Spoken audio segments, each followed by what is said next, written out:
than $7 billion every year on fossil fuels. This is more than 7% of the GDP worldwide. On the moment that we know that we get rid of fossil fuels, we are all searching for money to invest in a better society. And sometimes we forget that we are already spending a lot of money in these fuels which make our planet sick. In my country, we give money to cars for enterprises. We give discount to truck companies when they buy fuel, and we do not tax plane tickets. We can do better. We don't have to take away the subsidies just to keep them. We can use the money to help truck companies for the transition to clean trucks. We can make trains cheaper and help people to isolate houses. As a member of our parliament, I ask my government to act. I ask it again day after day. It's my duty to do that. It's our duty to do that. We have to phase out fossil subsidies. We know the figures and we have to make a concrete time schedule for that. I know we have to do a lot, but this topic is very important, so I'll hope you share my fight. I will do this in Belgium. I will hope you will fight in your parliament. And if you want today share your ideas about this fight, I'm eager to hear them. Thank you. Thank you very much. And I would like to give the floor to Slovenia.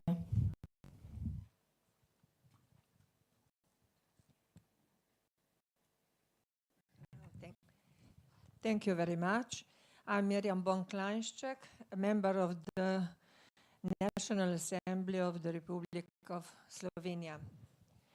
Ladies and gentlemen, achieving climate neutrality is for Slovenia one of the key issues in the implementation of the Paris Agreement and the 2030 Agenda. Slovenia aims to attain climate neutrality by 2050. We are actively working to increase the use of renewable energy sources and improve energy efficiency, and we are in the process of drafting our first national climate law to reinforce our climate endeavors. However, to reach the annual target of $1 billion United States dollars and the double adaptation actions by 2025, it is imperative to mobilize climate finance from diverse sources. Equally essential is active participation in discussions regarding a new collective quantified target. Slovenia agrees that a successful global green transition requires intensified efforts to align all financial flows, both public and private, with the goals of the Paris Agreement. Therefore, Slovenia also supports the establishment of a fund directed at the most vulnerable countries and the individuals and communities at risk. Dear colleagues, the implementation of sustainable development goals is a shared responsibility, as only a unified and collaborative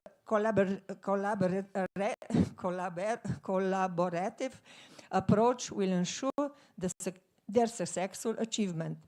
I'm optimistic and confident that this conference will deliver the expected results for all of us. Thank you.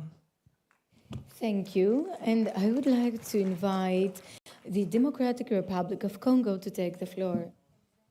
And then it is Russian Federation and China.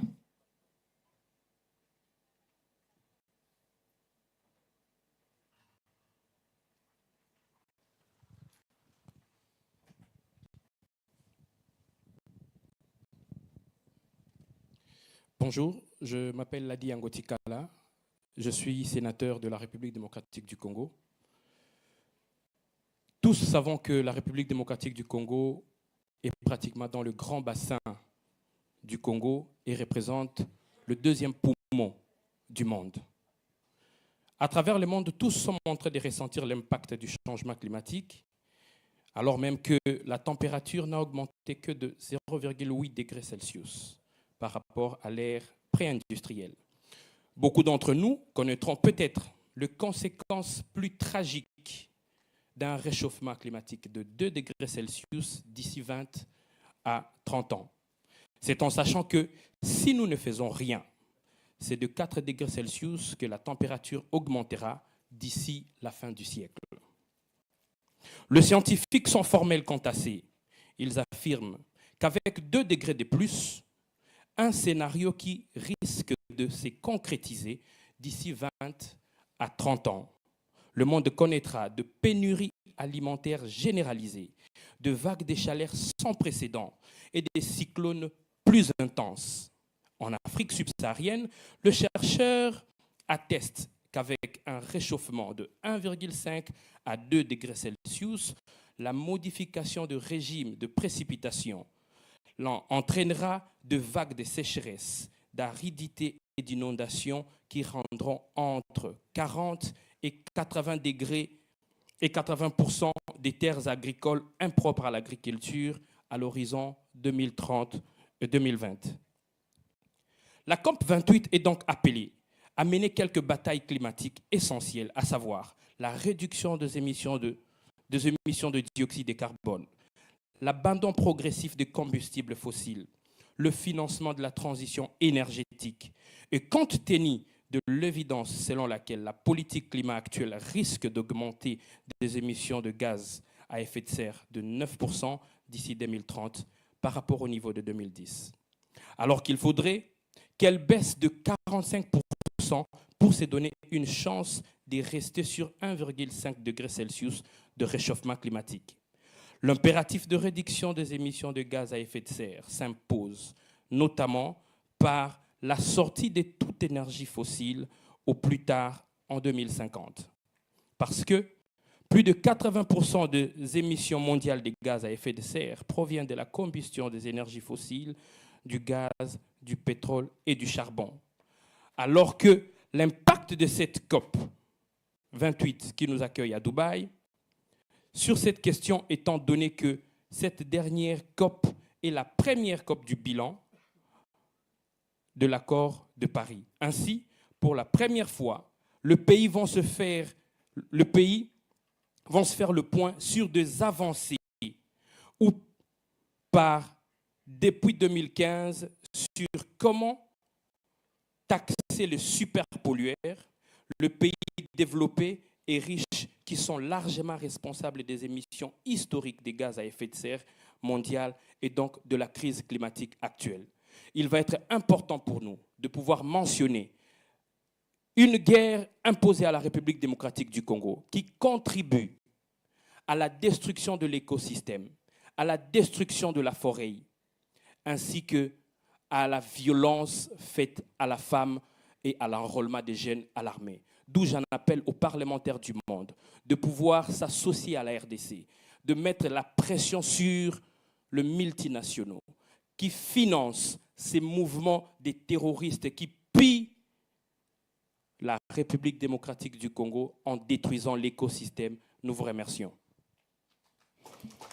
Thank you. And I would like to invite the Russian Federation to take the floor.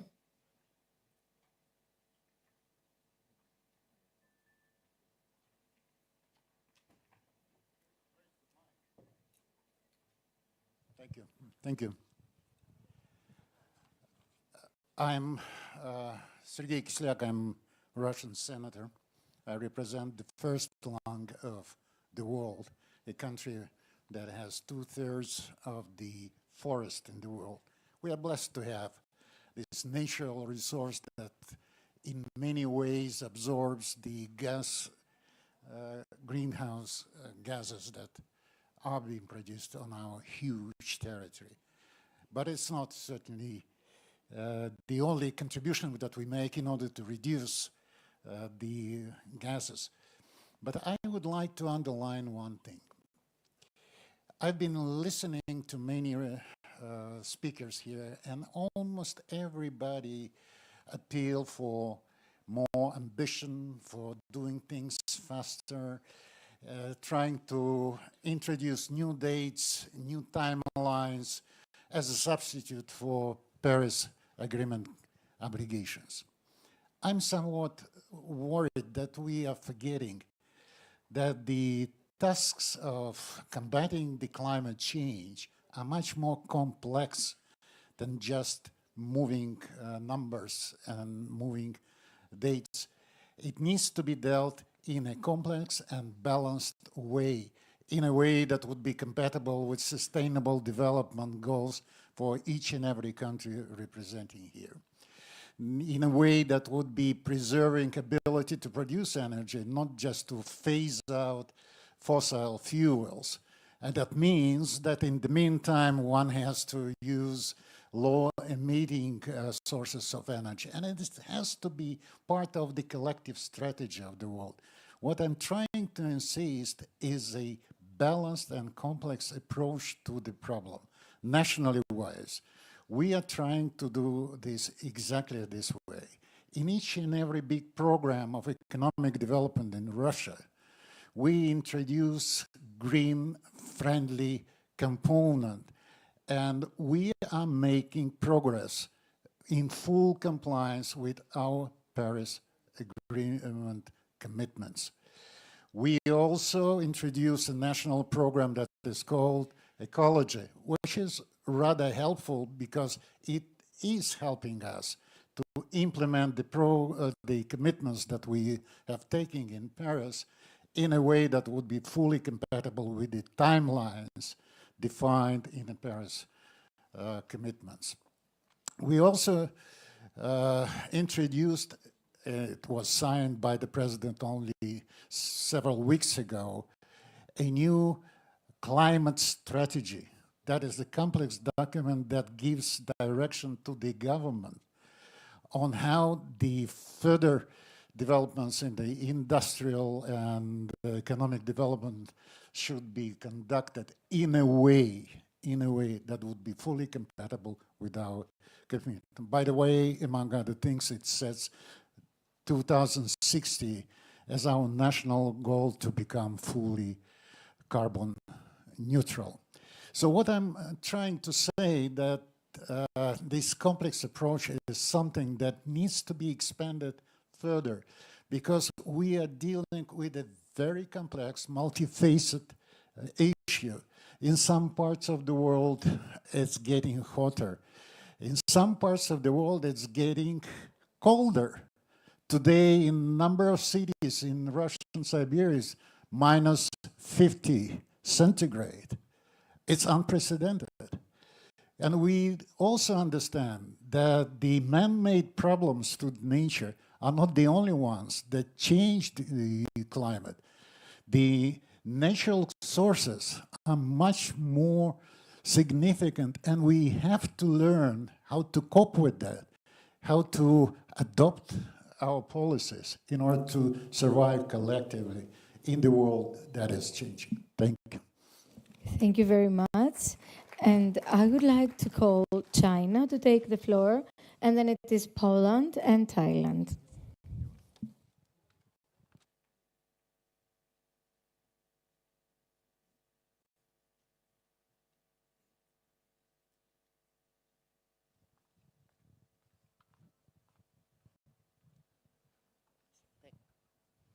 尊敬的各位来宾，下午好。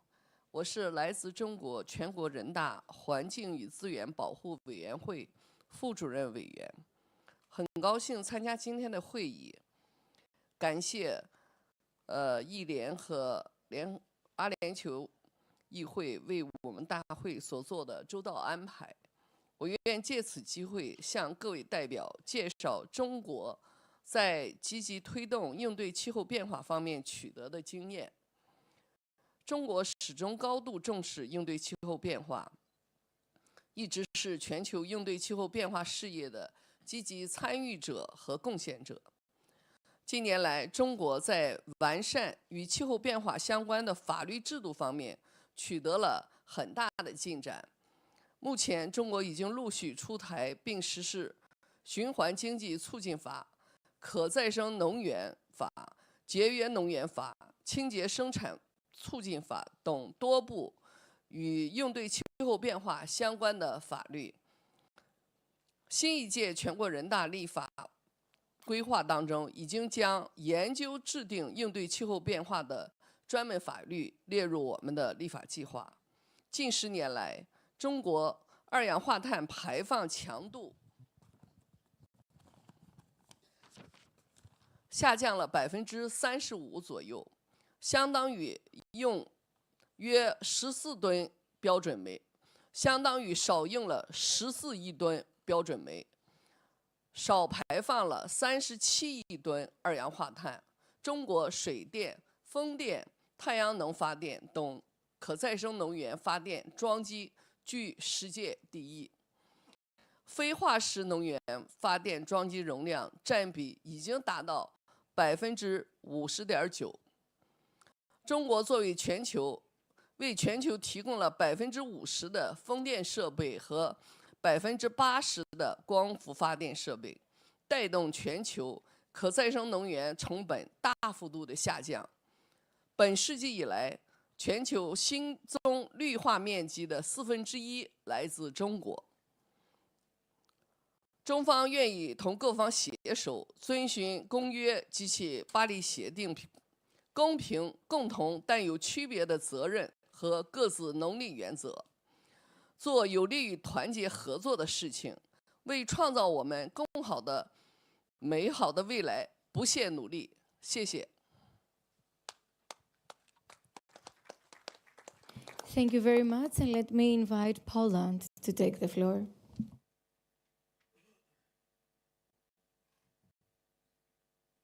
Thank you. Gabriela Morawska-Stanecka, a member of the Senate of the Republic of Poland. I support all voices highlighting the importance and urgency in creating effective mechanisms for loss and damages. The first mechanism was created 10 years ago during conference in Pertis 19 in Warsaw as a Warsaw mechanism for loss and damage. We are happy to see that the idea that was born under Polish presidency of the COP becomes more and more operational. I hope that with the agreed Santiago network for loss and damage, we'll finally have a chance to see the fruits of the idea planted in Warsaw. I believe it's crucial for the international community, especially developing states, to realize how important it is to have a mechanism that helps the most vulnerable and marginalized people affected by the adverse effect of climate change to adjust. I think that engagement of international financial institutions such as World Bank is crucial here. At the same time, I hope that we would be able to draw from our previous experiences in financing global aid, both positive and negative, to be able to create a mechanism for fair, targeted support. Additionally, as a member of the IPU Executive Committee, I'd like to come back to previous point and highlight the importance of our campaign, Parliaments for the Planet. Climate challenges involve restrictions and huge costs, of which, especially in Poland, we were well aware. However, there is no doubt that as elected representatives of citizens, we are obliged to set an example. We should therefore act according to the principle, think globally, act locally. I declare that with a new term of parliament in Poland, we will be gradually implementing new toolbox, 10 actions for greener parliaments. Thank you. Thank you very much. And now I would like to give the floor again to delegations that have already spoken this morning. So I would definitely appreciate if you could keep your interventions at a maximum of 2 minutes. Thank you very much. So I would like to give the floor to Thailand.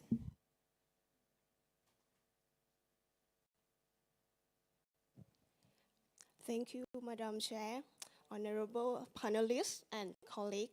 I'm Saniwan Boban, the member of Thai Parliament. Thailand is the 18th rank in the world for the greenhouse gas emission, but we are the 9th in the world on the Global Warming Risk Index. We just confront with a big flooding over the past 2 or 3 months. We and other Asian countries will be under the drought situation with from the El Nino phenomena next year and probably prolong for the 2 or 3 years. Thailand has the disaster risk management plan, and we are preparing the Climate Change Act at the moment. As Ms. Elena said, the multi-hazard early warning system is crucial for the high-risk country. Thailand also plans to establish the initiative to set up the effective early warning system nationwide. We look forward for a well-constructed financial support mechanism, which is transparent, uncomplicated, timely, and fairness. In this regard, we need a strong collaboration, the true involvement of local communities, civil society, indigenous people, and other stakeholders to get the climate justice for all. Thank you. Thank you. And now I would like to give the floor to Morocco and then to the Pan-African Parliament.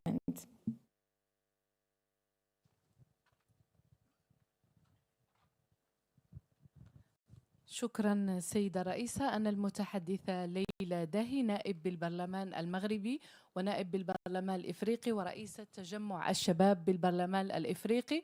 بدوري لن أفوت الفرصة لأشكر دولة الإمارات العربية المتحدة على حسن التنظيم المحكم لهذه القمة، كما أتقدم بجزيل الشكر للمجلس الوطني الاتحادي تحت رئاسة معالي صقر قباش.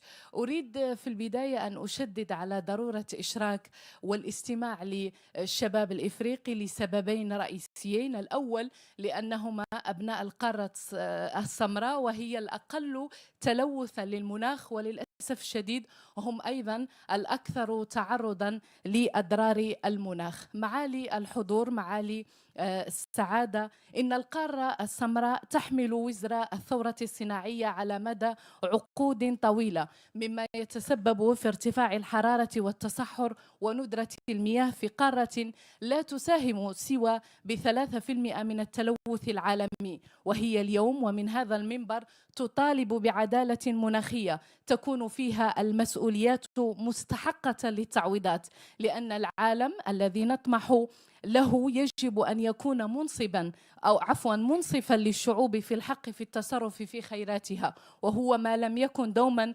ممكنا في إفريقيا. كما يمكن اعتبار التصحر وندرة المياه المسؤول الأول عن الهجرة السرية والفقر والهشاشة والأمن الغذائي، بل المفارقة أن نصف السكان جنوب الصحراء لا يتوفرون على الكهرباء، ودولهم تصدر 30% من الطاقة العالمية، وهذا العبث بعينه.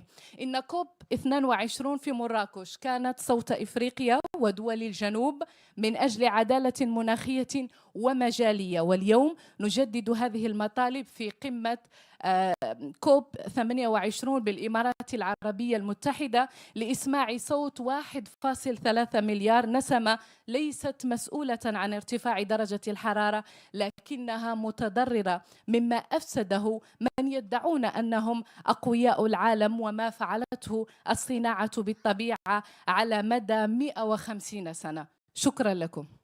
Thank you very much. And let me invite to take the floor the representative of the Pan-Africa Parliament.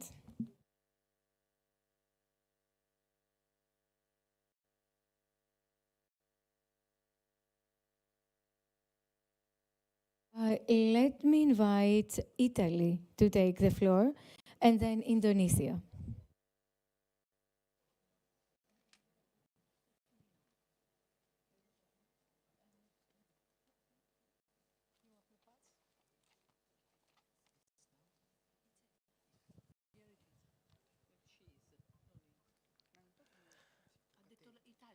Sorry, I am Khaddoush Lassi from Morocco. Could I take the floor? For a second intervention, you mean? From Morocco.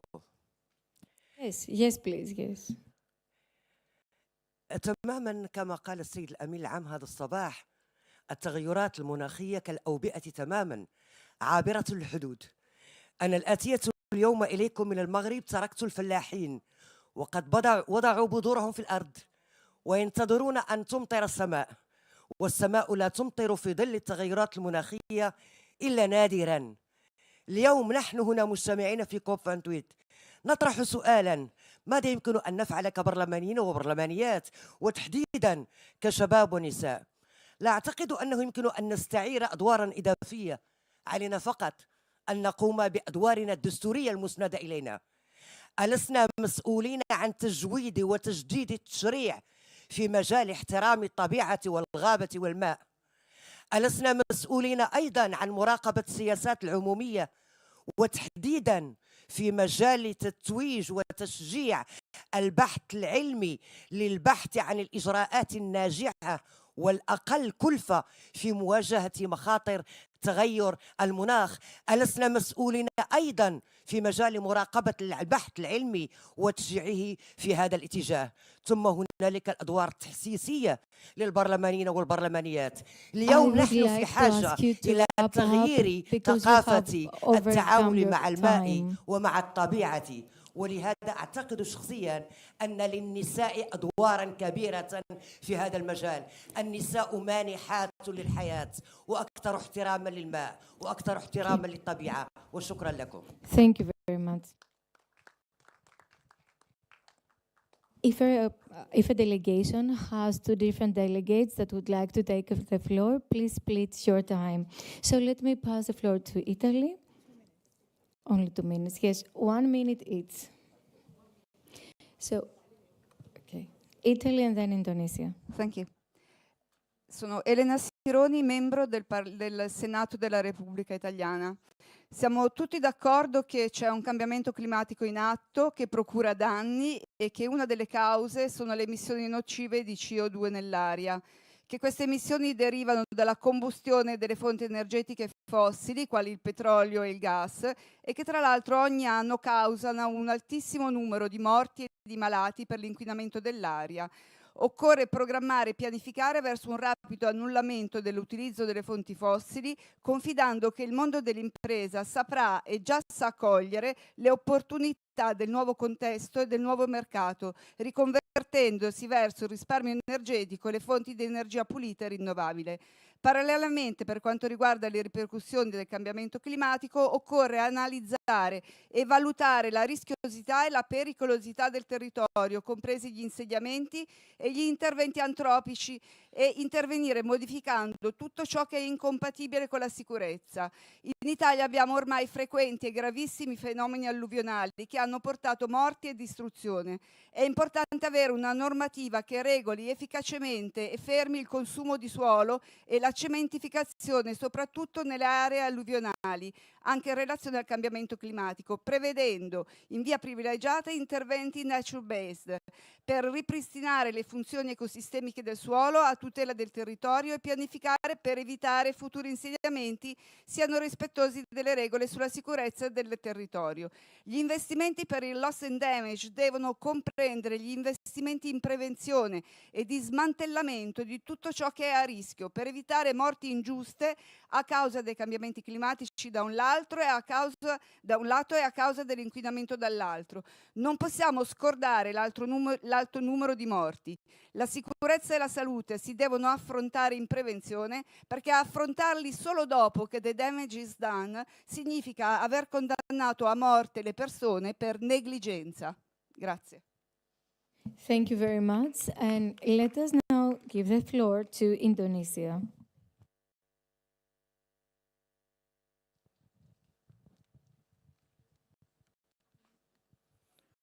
Thank you for this time. Honorable chairs, distinguished delegates and panelists.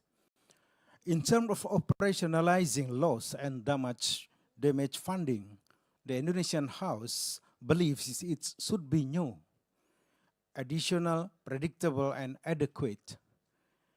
It should also be accessible to all, including developing nations, free of complicated bureaucracy, and include aspects of climate justice and social inclusion.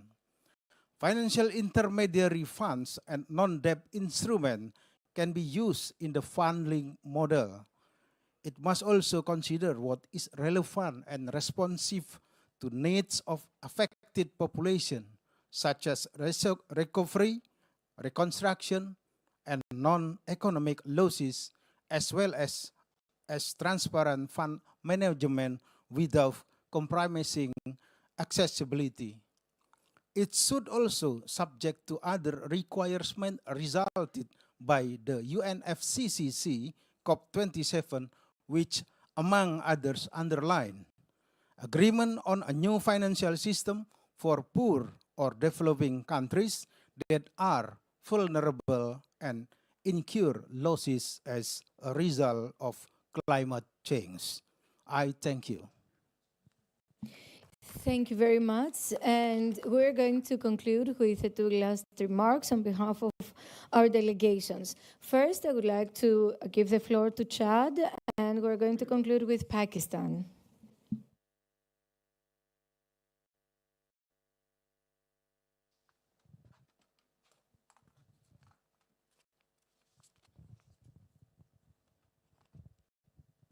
Merci. Je vais aller très vite parce que le Tchad est aussi un pays sahélien et appartient à l'Afrique centrale. Nous travaillons en réseau en Afrique centrale et nous constatons un déséquilibre dans la répartition des fonds climat. Et nous estimons que le fonds pertes et dommages qui vient d'être adopté ne pourra pas être pareil.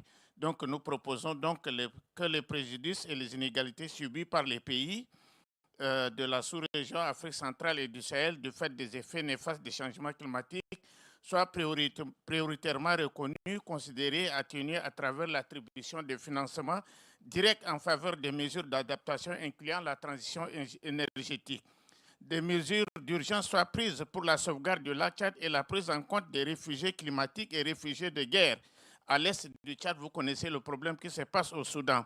Des appuis soient suffisamment augmentés pour améliorer l'intégration des enjeux climatiques dans les politiques publiques au Tchad et dans la sous-région Afrique centrale par l'accompagnement de tous les acteurs avec une bonne place, la communauté des parlementaires. Et pour finir, je dirais que des mesures d'accompagnement soient prises pour le renforcement des capacités des pays de la sous-région en vue de faciliter l'accès direct aux différents fonds. Voilà, je vous remercie de votre attention. Thank you very much, and I would like to give the floor to Pakistan.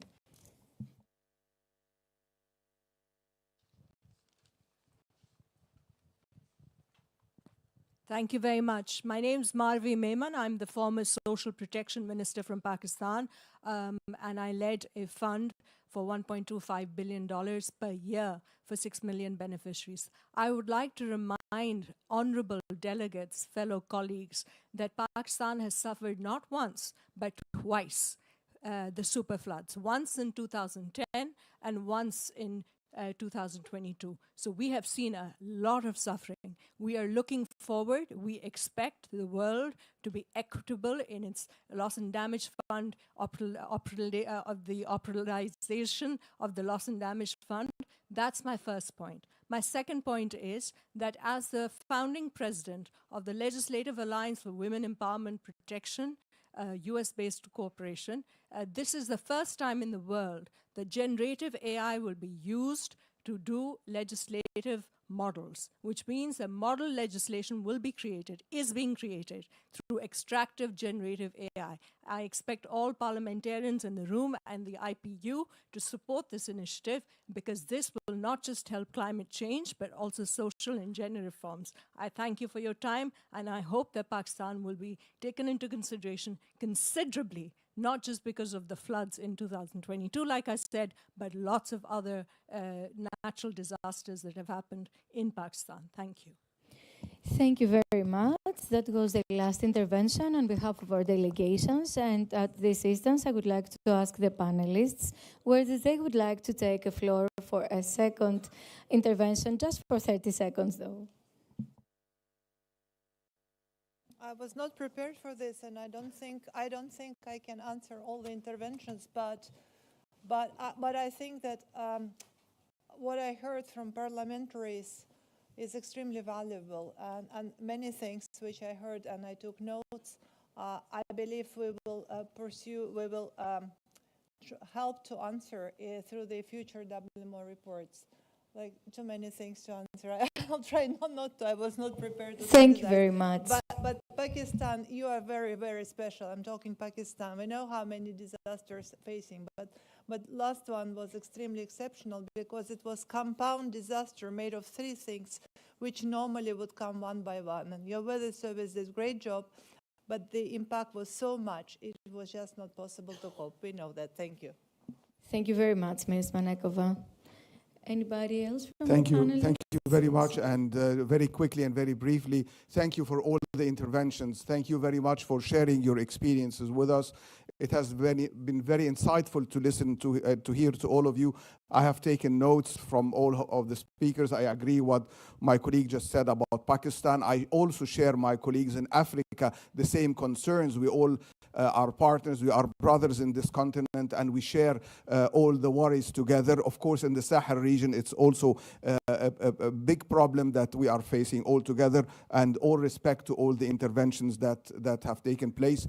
The fact that we are here, all of us sitting together and discussing this is a great achievement already. United Arab Emirates, thank you very much for bringing us into the green zone, making us more visible, more heard. Thank you very much for doing that. This means that we are more aggressive in our way and more heard by our governments, and this is the pressure we should carry on, and this is the job we will do until we meet in next time. Thank you very much. Thank you very much, Mr. Darwish and Mr. Fusi Maholi. Thank you, Chair. I just wanted to remind fellow parliamentarians that on behalf of the very, very small countries of the world, we almost have nothing to do with climate change and their impact on us. We are at the very forefront of having to bear the brunt of what's happening in terms of very intense cyclones up to Category 5 almost every year. We have other incidences of low-lying areas being underwater right now. But we just wanted to make sure that there's justice in this whole framework and business of trying to combat the effect of climate change. And on behalf of the small island states, I'd like to remind you fellow parliamentarians, we need to be visible, we need to be represented, and our plight and our fate is in your hands, and we ask you that the only way to do justice for us is to make sure that this loss and damage fund is working and there is sufficient fund. If there is nothing in this fund sufficiently, we are going to be suffering in the next decades to come, and we are going to be late in trying to combat the effect of climate change, and there will be serious consequences for the small island states in the future. Thank you. Thank you very much. And Mr. Ali? Thank you so much. It was great to listen to all the people who intervene representing their countries. I would like to comment on, or I'd like to actually to tend to agree with the right honorable gentleman from the Russian Senate who commented on the dates of meeting the commitment. I think I agree with you that fulfilling the commitment and that neither the mitigation or the adaptation is easy. It's very complicated and complex process. If the world till now has not done much toward meeting that commitment, I think going from now to what is called the zero emission, the way towards that point is not paved easily. Thank you. Thank you very much. At this point, I would like to thank all the panelists and all of the delegations for your contribution and attendance to this very important and timely important event. Our support to the Loss and Damage Fund fund is one of the greatest expressions of solidarity we need to show in the face of the climate crisis. Let's all accelerate our parliamentary action against the climate crisis for our people, for the future generations, for nature. Thank you very much.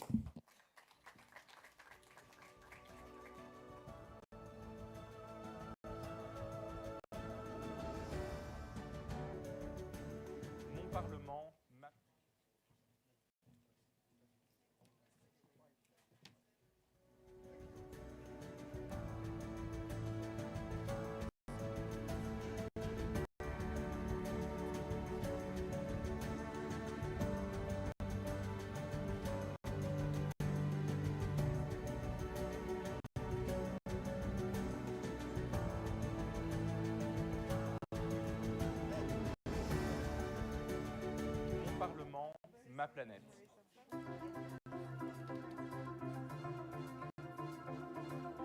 Samuel Kogolati, député en Belgique et chef de la délégation belge à l'Union interparlementaire. Alors ça commence évidemment par nous-mêmes. Moi je me rends avec un vélo pliable et en train au Parlement tous les jours. Nous faisons un maximum au Parlement pour économiser notamment l'énergie, mais ça passe aussi par des mesures structurelles. Le Parlement est soucieux de l'environnement puisque pour la première fois, il a mis sur pied une vraie commission climat à part entière. Et c'est très important puisque aujourd'hui, les parlementaires ne contrôlent plus simplement, comme traditionnellement, le budget, donc ça veut dire les comptes financiers du gouvernement, mais le Parlement belge contrôle aussi le budget carbone de chaque ministère au niveau fédéral. Et ça, c'est vraiment une avancée, je pense, en matière de respect de la planète. C'est vraiment important qu'on puisse passer des paroles aux actes. C'est à ça que servent les parlementaires, c'est d'implémenter de vrais changements au niveau juridique pour avoir des changements contraignants qui aient un réel effet sur le terrain pour la planète, pour lutter contre les dérèglements climatiques. Et moi, je me suis battu au niveau national en Belgique, mais aussi au niveau de l'Union interparlementaire pour la reconnaissance d'un nouveau crime d'écocide.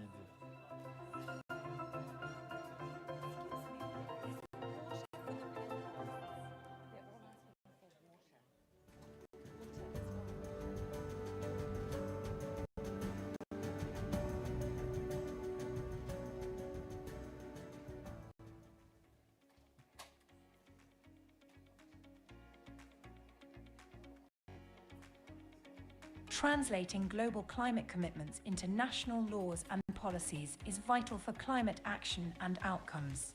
The Climate Change Laws of the World database tracks these across 196 countries and territories, plus the European Union. Updated regularly, it is the most comprehensive global database, covering over 5,000 climate laws, policies and submissions to the UNFCCC, the UN body tasked with supporting the global response to the climate crisis.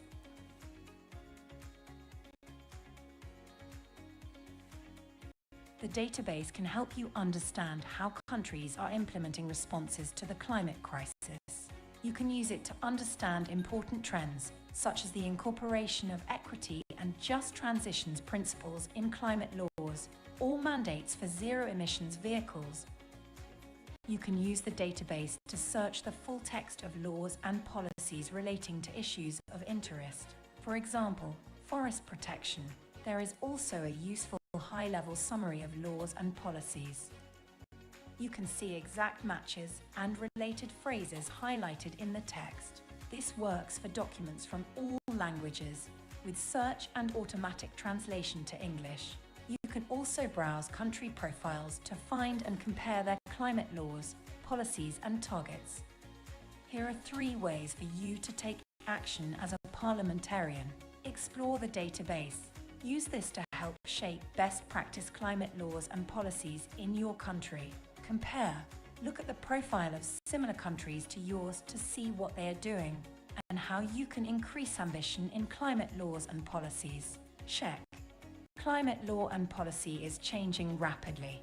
Please check and communicate any information the database is missing.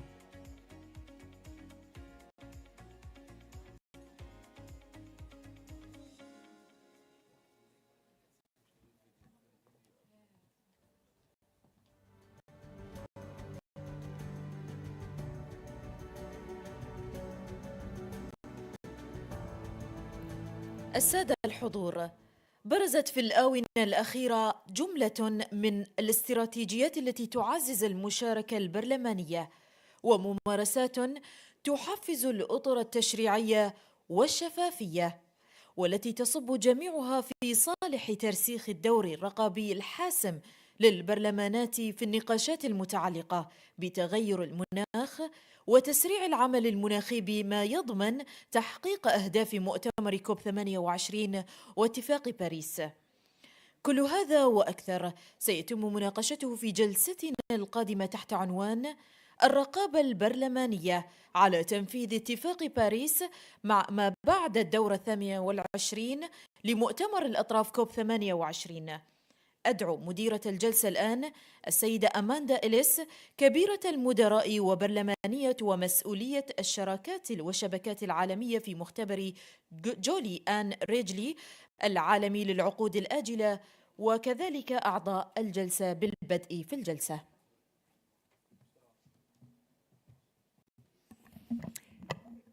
Enga mana, enga reo, enga rangatiratanga. Greetings in Māori, the indigenous language of Aotearoa, New Zealand, my birth island, which is seeing many of the problems we have been discussing today. Excellencies, honourable parliamentarians, and our gracious hosts from the UAE, it is an honour for me to join this parliamentary meeting here at COP28 and to moderate this critical session on parliamentary oversight of the Paris Agreement, implementation post-COP28.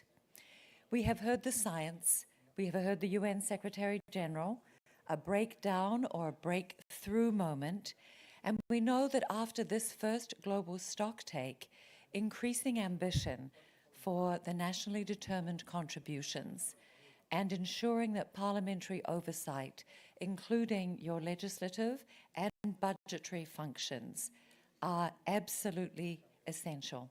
So in this session, we are going to look at how this stronger parliamentary oversight can help drive more effective implementation. You are absolutely key, and as the moderator from the previous session put it so well, let's all accelerate our parliamentary action. So in this session, we are going to hear from leading climate figures, tech experts, and parliamentary representatives to hear how it is possible to accelerate this action in a post-COP28 landscape. In the last part of the session, we will have time for delegates to take the floor. We are already over capacity, so no more interventions are being accepted. There are already 15, and I will remind you 1 to 2 minutes maximum, please. We have just seen a short video from the Julianne Wrigley Global Futures Lab and the IPU, which is part of the Parliaments for the Planet campaign, on the climate change database of laws. Now, this is an absolutely essential tool for you as parliamentarians. There are now over 5,000 laws as part of this database. So you can search what other countries are doing, and you can also search by topic. For example, if you want to look at carbon drawdown or deforestation. So this is a wonderful tool to help you look at what is good practice. Now, this database is managed by the London School of Economics Grantham Research Institute on Climate Change and the Environment, and we thank them very much for their partnership. I'm now delighted to introduce another terrific tool, Climate Trace, tracking real-time action on climate emissions. And this will allow you as parliamentarians to go down to the facility level in your countries to be able to see where the maximum emissions are coming from.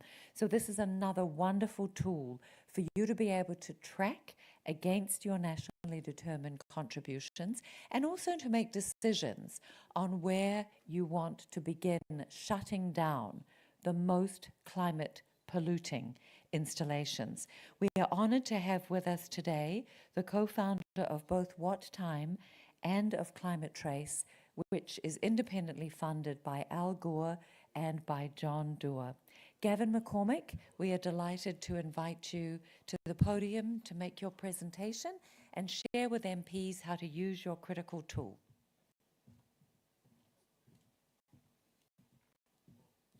Thank you so much.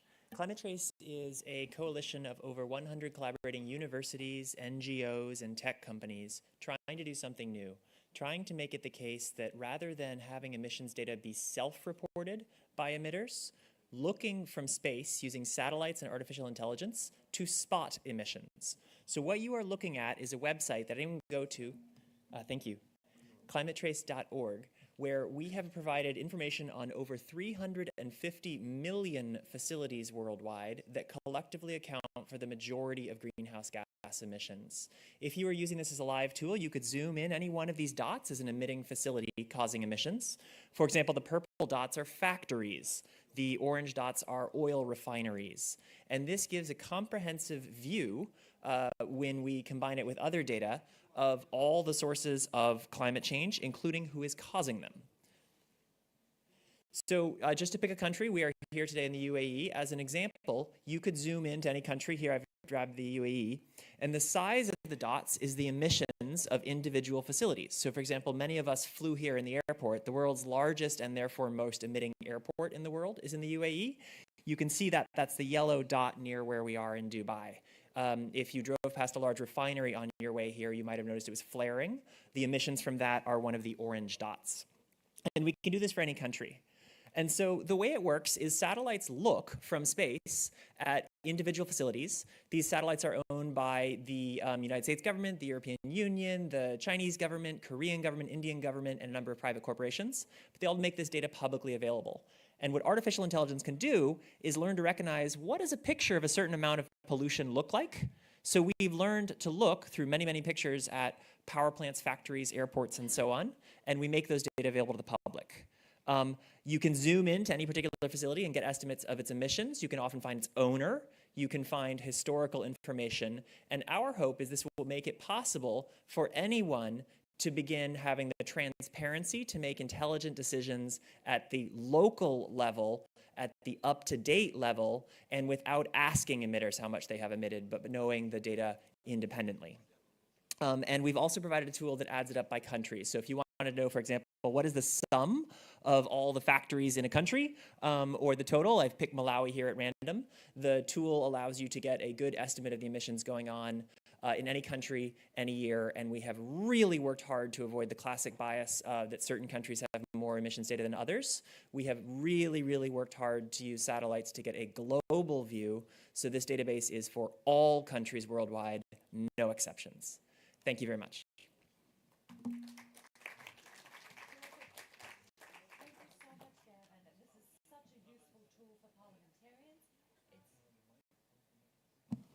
Such a useful tool for parliamentarians. We're very happy at the ASU Julianne Wrigley Global Futures Lab to be one of the contributing partners. And this is a way in which universities and research facilities are able to help you in your role as parliamentarians. Of course, it also allows civil society to hold governments to account. So we think this is just terrific work. Thank you, Gavin.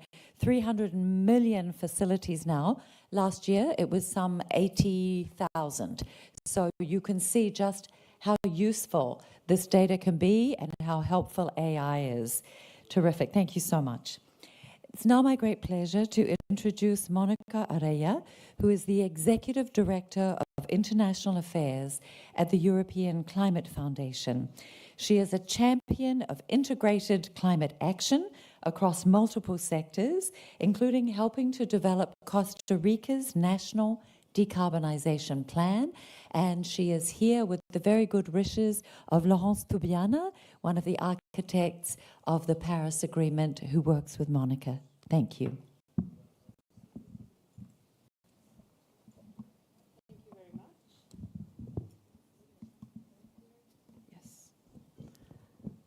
Thank you very much for having us. Thank you to the Interparliamentary Union and to the Federal National Council of the UAE. We are delighted to be here. The European Climate Foundation, as you heard, is very much linked to Laurence Toubiana, mother of the Paris Agreement. And right now, the idea that we soon reach the first 10 years of the Paris Agreement lead to a lot of questions about what we want to do better, what we want to do differently, what we have to explore. And one of the key questions and one of the key points of energy in the conversations we're having is around the role of parliaments. Because we can't just leave climate action to national governments alone. So in this context of the conversation we have, I know we only have a few minutes, I would like to make a few remarks that link the conversation about parliaments with the COP28 and the moment that we are living right now. Quick reminder, 8 years ago, the world came around the idea that we had to have commitments, that nobody was going to impose any commitments on any country. The country had to choose them. Costa Rica had to choose what it was comfortable with. Argentina had to do the same. And now we are at a point where we have to remind ourselves that we need to improve what we said 8 years ago. So we are at a point in the negotiations where this, as you know very well, the global stocktake is a key part of why we're here. There are many other reasons why we're here. We're looking for solutions, we're looking for inspiration, but we cannot leave Dubai. We cannot leave Dubai without a concrete answer around this 5-year cycle. When we look at what is going on in the negotiations, one thing is really, really clear. We need roadmaps. We need to have very concrete ideas on the implementation that we are going to do. So as I don't know how familiar you are with the process behind the negotiations, but as you know, the cycle that we had until now was about ambition, coalitions, how to put targets, how to get the right people in the room. But now it's getting more difficult, naturally, because it's about implementation. And now it's getting real, and there are really deep pain points because change is difficult. So in the context of the GST, we are asking many, many questions such as what is the role, the new role of the parliament? What is the role of people like you who are not at the national level but are trying to push things from where you are? And in the past, even though I have not been in parliament, I was very involved with the parliament of my country, and I can tell you that some of the champions that really pushed forward a lot of the ambition were there. And in the past, I actually met, it was Congressman Villalonga, who is just a coincidence we are here. But the point is that I personally believe this is possible, but more than just a personal belief, our organization is very involved in the question of how to engage better. So there are certain ways of doing this. Is obviously depending on the context, you know, Africa very different from Latin America, Europe different from the US. So nothing of what I'm going to say should feel like a recipe. But number one, clearly one of the roles that can be played and should be played is about raising the ambition, asking questions. Do we have the national target that is consistent with the Paris Agreement? Who is asking this question these days? Well, sometimes it's difficult because other questions get in the way. Inflation, interest rates, and many other questions. So asking these bolder questions makes a huge difference. If you think about, for example, the European Parliament, they just pass resolutions where they say to the presidents, you know, what is going on in the European Union is not enough. They, for example, have passed a resolution calling for the end of direct and indirect fossil fuel subsidies by 2025. They have passed resolutions about tripling renewables, doubling efficiency, phasing out fossil fuels. And of course, they have passed resolutions that are not possible in the national context. But the point with the example is that it does send a signal. It is also a very important function to create a certain sense of sequence that doesn't get interrupted. whenever there are elections.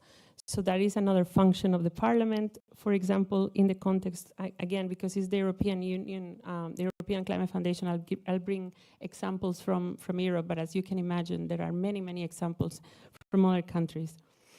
For example, for instance, in the context of Europe, there have been 29 countries that have passed targets into legislation.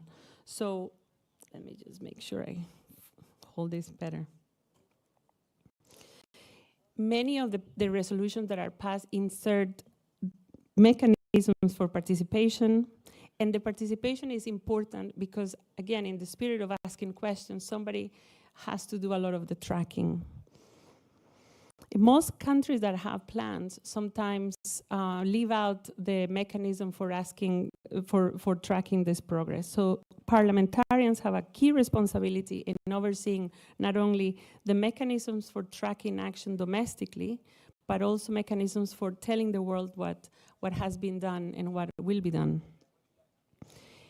And one of the examples, I don't know if you have heard of this one, but one that we certainly find very inspirational is the one from Canada. They have the Net Zero Emissions Accountability Act, and one of our really close partners in Canada has been working on this. So it's a fascinating story of how it went from an idea into a concrete act in Canada, and perhaps we have somebody from Canada here.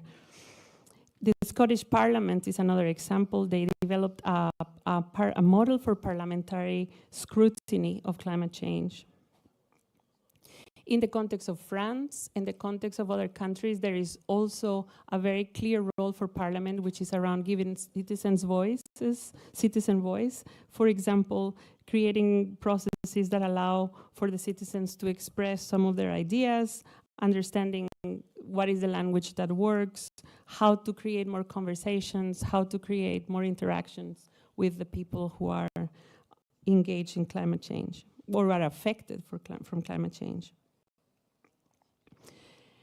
Now, a lot of this requires resources. There is no lack of ambition in a lot of developing countries. The ambition is there, but the problem sometimes or oftentimes is the resources. And while we talk a lot about how to create mechanisms for bringing resources from abroad and increasing cooperation, in practice, we also have to look at our own national budgets.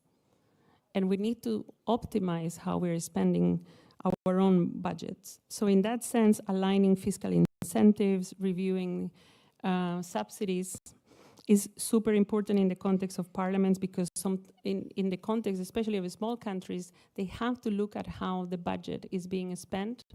But for example, in my country, in Costa Rica, the parliament has to approve a lot of loans. And when the loans have components related to climate change, you can imagine that that is a way of very productively engaging the parliament. Finally, there is no, as I said, there is no recipe and there is no way of getting it right at once.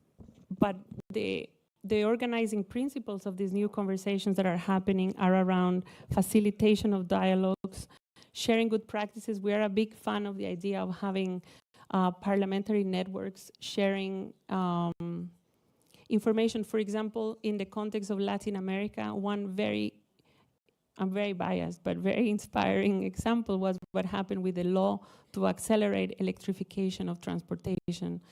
So in the case of Costa Rica, there was the first law that was passed, and that led to a lot of interest from other parliaments, and there was a working group that tried to look at the elements of the law.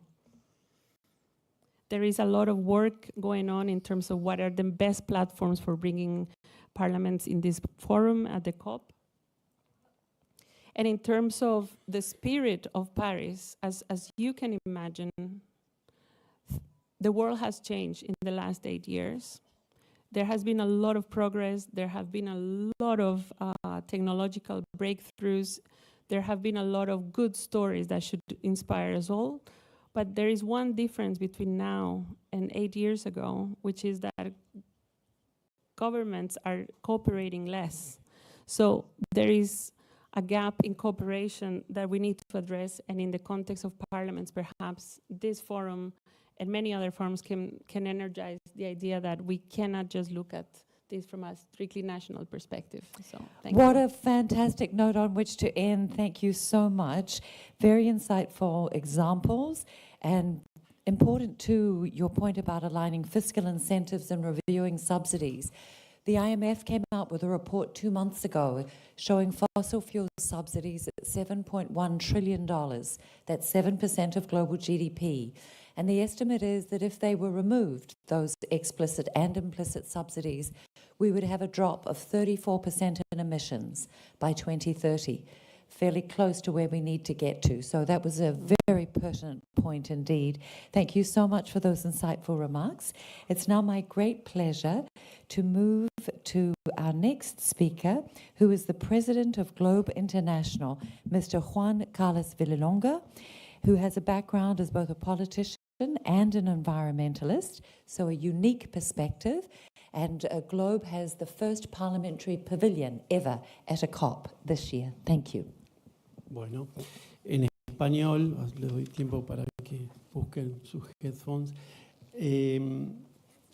Muchas gracias a todos y a la estimada moderadora, y en particular a las autoridades de la Unión Interparlamentaria, que nos permite estar hoy aquí contándoles algunas cosas. En principio, algunas líneas para presentar qué es Globe. Globe Legislators es una organización de legisladores fundada por el senador Al Gore y el senador John Kerry y muchos otros parlamentarios de todo el mundo hace 30 años. Esto fue en el camino a la COP, a Río 92, donde ahí se adoptó la Convención del Clima, y en ese camino desde entonces nos hemos focalizado en el cambio climático, la problemática de la política climática. Entonces no es un tema nuevo para el ámbito parlamentario. Los miembros del Globe, junto a otros, hemos trabajado durante 30 años desde entonces para crear una arquitectura internacional de leyes y regulaciones nacionales sobre el cambio climático. Para tomar dimensión de esto, en 1997, cuando fue la COP3, que se adoptó el protocolo de Kioto, según lo que teníamos, el análisis que habíamos hecho, solo había unas 50 leyes y regulaciones vinculadas al cambio climático en todo el mundo. Hoy hay más de 3.000. Y esto se debe al trabajo de los parlamentarios durante este tiempo que ha pasado, estas últimas 3 décadas. Muchos de ellos destacados defensores del clima que pertenecen al Globe, y muchos están aquí presentes hoy. Hemos exigido a los gobiernos que rindan cuentas en sus compromisos climáticos vinculados que presentan aquí en la COP. Entonces, no se trata, como dije, una agenda nueva, pero ahora es más claro que nunca que debemos trabajar juntos mucho más eficazmente como parlamentarios y a través de nuestras instituciones, como el caso de la Unión Interparlamentaria y Globe Internacional y otras redes que existen. La tarea que se viene post-COP28 es enorme. Y creo que uno de los aspectos que hay que destacar es cómo aumentamos la visibilidad de los parlamentarios en este proceso y cómo mejoramos nuestra organización, participación allí. Desde la COP26, Globe ha trabajado estrechamente con una serie de redes y organizaciones parlamentarias, tales como Parlaméricas, el Climate Parliament, Westminster Foundation for Democracy, y para generar lo que fue inicialmente este punto focal para el grupo informal del grupo parlamentario ante la Convención del Clima. Globe tiene el honor de haber sido designado como punto focal para el grupo parlamentario informal, insisto, desde el año 2021. Como parte de ese trabajo hemos publicado una cantidad de insumos en boletines mensuales, hemos hecho una cantidad de webinars, procurando justamente reunir a los parlamentarios y aumentar el compromiso y el liderazgo climático que tienen que tener. Algunos avances para el mundo parlamentario en relación a la COP28. En este sentido queremos agradecer a la presidencia de la COP el apoyo que ha dado en este caso a los parlamentarios, como lo podemos ver en esta conferencia de hoy. En particular, agradecer a la presidencia de la COP27 que convocó a la Unión Interparlamentaria, a GLOB y al Consejo Nacional Federal de los Emiratos Árabes Unidos para mejorar la participación y la colaboración de cara a la COP28. De allí se hicieron una serie de reuniones mensuales y hemos compartido esas actualizaciones con cada uno de los parlamentos nacionales. En esta COP aparecieron dos avances históricos, el Día del Parlamento y el Día Parlamentario.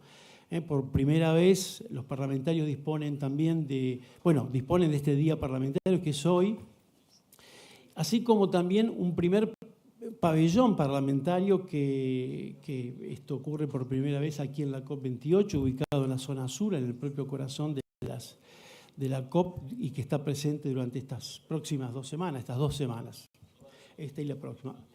Y acá quiero agradecer especialmente al ministro británico Graham Stewart, quien fuera presidente de GLOB y estuvo muy involucrado en que podamos tener esta participación aquí en la COP.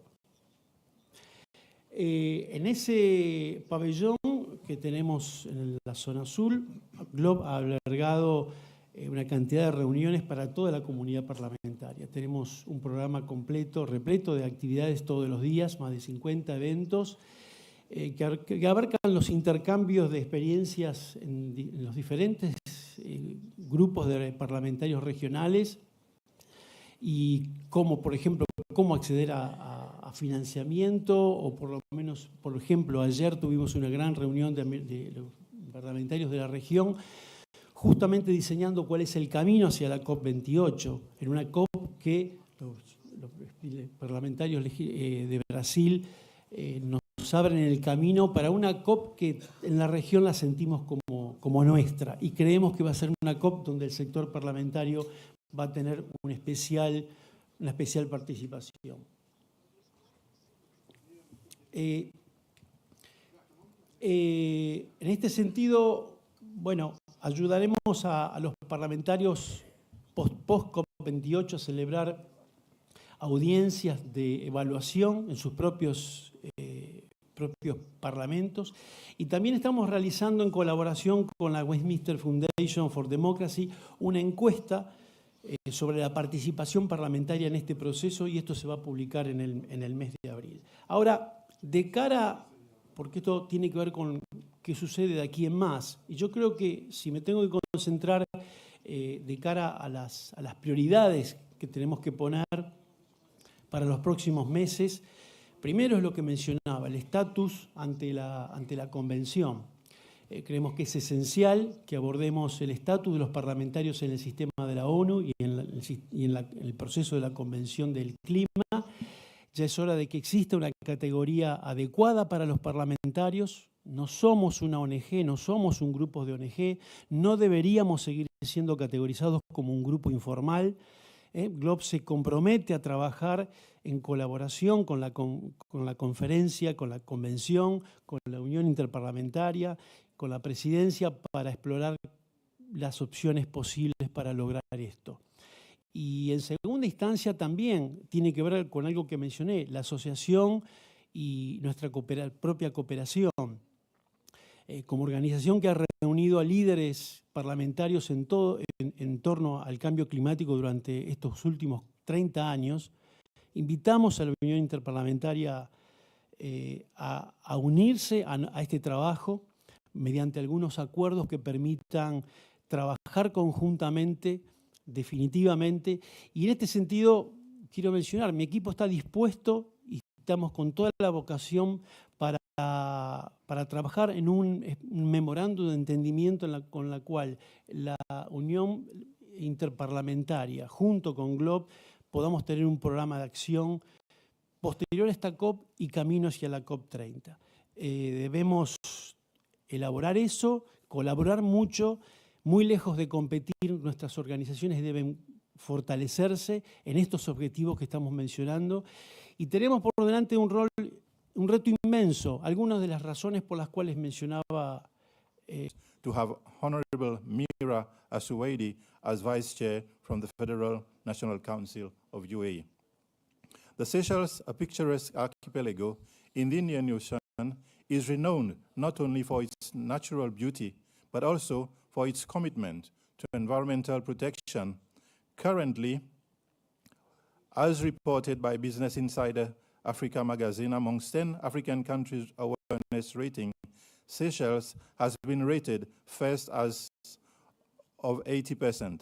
Seychelles is facing heightened vulnerability to climate change, threats such as sea level rise and extreme weather events. The National Assembly of Seychelles, supported by the IPU and technical partners, has placed increasing importance on robust legislative measures and increased parliamentary oversight mechanisms to strengthen scrutiny amidst these challenges. Seychelles has already submitted enhanced NDC targets towards 2030. There will be intervention in the energy, transportation, and waste management sectors. There will be ocean climate action and blue carbon as nature-based solutions to climate change, committing to protecting at least 50% seagrass and mangrove ecosystem by 2025. I am happy to declare that we are ahead of schedule. Already, 99% of seagrass and 89% of mangroves are under protection. In addition, 50% of our scarce landmass and with 32% of our designated ocean space. Our updated NDC will cost us $600 million USD over 10 years, meaning 5% of our GDP and 10% of our annual budget towards adaptation and mitigation further. To remain on course and sustainable, external support is vital for enhanced mitigation and adaptation action plan. This is the reason why our government is putting emphasis on factoring in the multidimensional vulnerability index criteria, enabling access to additional support because the GDP per capita rating is denying many seeds like Seychelles, classified as high middle income country, opportunities of new funding mechanisms. As parliamentarians, our responsibilities extend beyond the integration of climate priorities into legal frameworks. Both in the Seychelles and globally, we must intensify our focus on oversight, scrutinizing and aligning our national climate laws with international commitments collectively.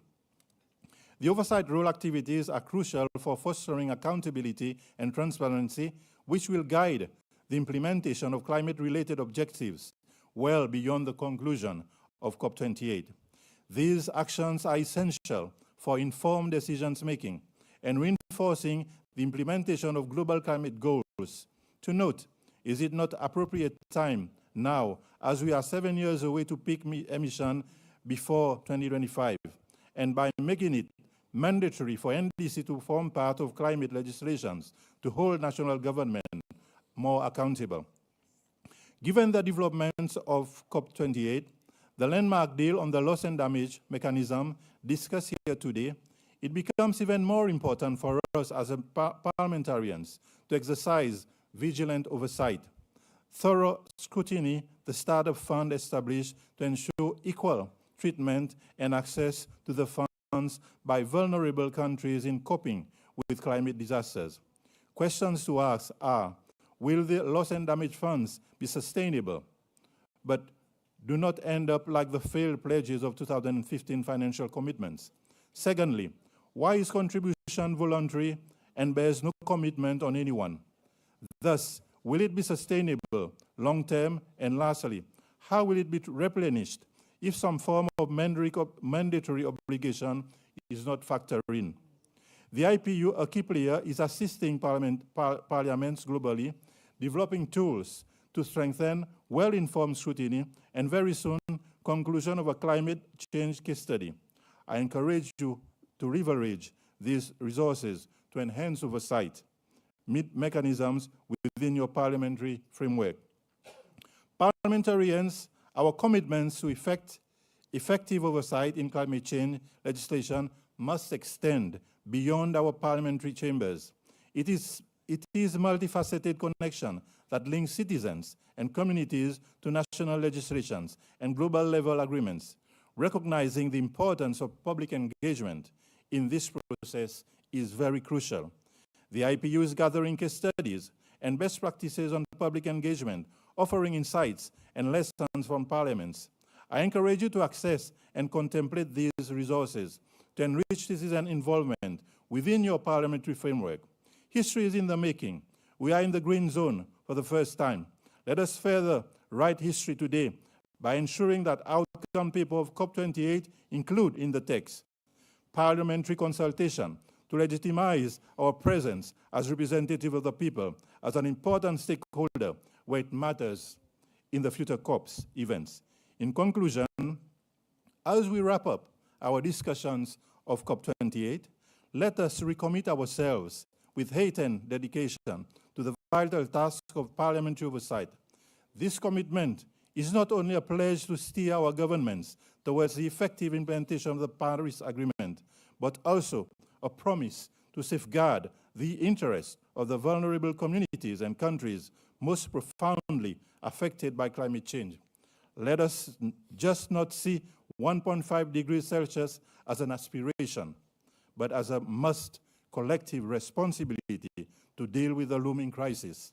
As we leave this parliamentary meeting today, let's carry forward a collective commitment to fostering inclusive and impactful climate action with a much-determined collective parliamentary oversight central role in ensuring global NDCs are not only pledges on paper, but get the necessary support by ensuring that clear and appropriate policies and strategies are in place to meet targets, supported by model laws with a pathway to reduce fossil fuel, upscaling of financing, and upscaling of renewable energy usage for a more resilient and sustainable future for all.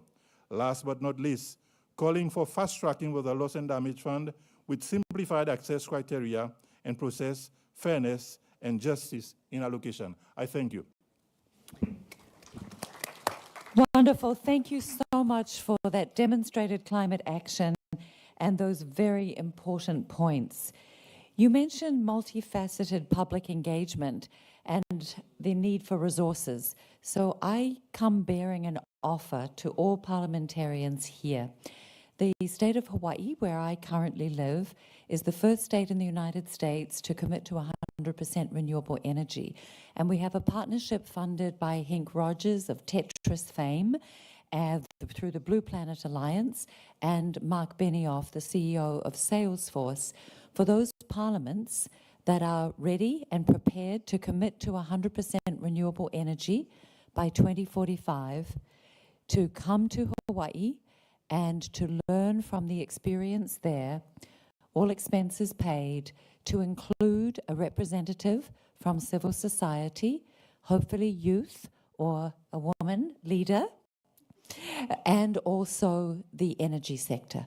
So for those of you who are interested, we will be talking more about it at the subsequent Blue Zone event on women and youth parliamentarians that begins at 5:30 tonight. Please come and see me there or here, or ask the Secretariat of the Interparliamentary Union for more information. We know how important it is for you to be supported with the resources that you need. So we're delighted to offer that. We're also now very pleased to open the floor. We have 15 interventions to come. The first being the representative from Parliament of Brazil and the second from the Republic of Korea.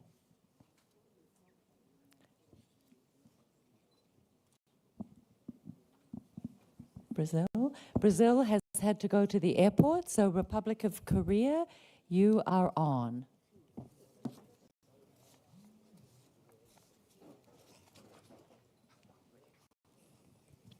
If Republic of Korea is not yet ready, we have the United Kingdom next ready. on the list. Oh, you do? Excuse me, we are ready. Thank you. The floor is yours. Distinguished delegates, I am Jung Young, a member of National Assembly of Republic of Korea.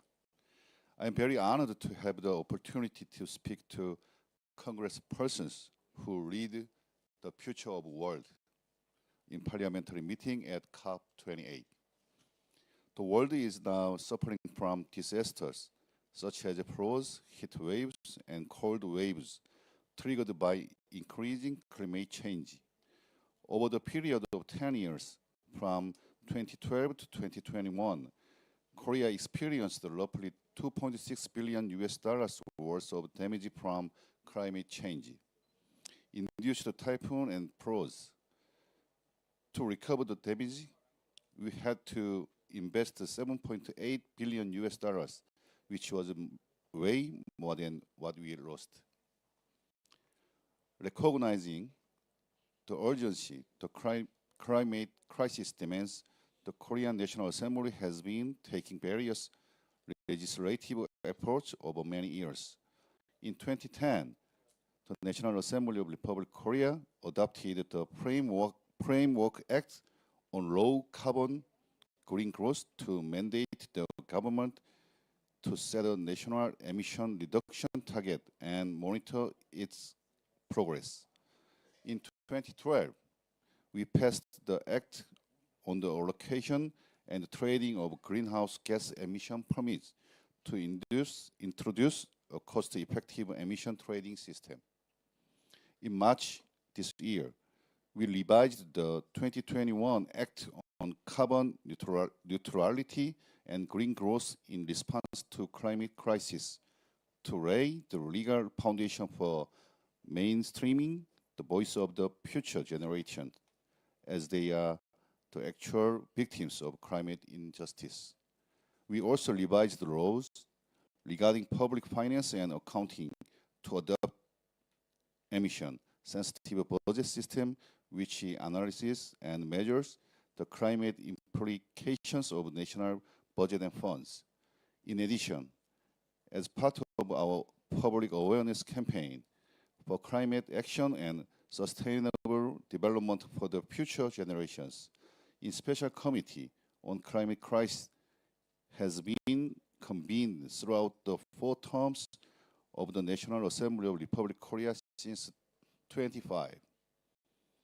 Distinguished delegates, to ensure the effectiveness of the 1992 UN Framework Convention on Climate Changes and the 2015 Paris Agreement, parliaments have to play a very important role as we have legislative and budgeting rights.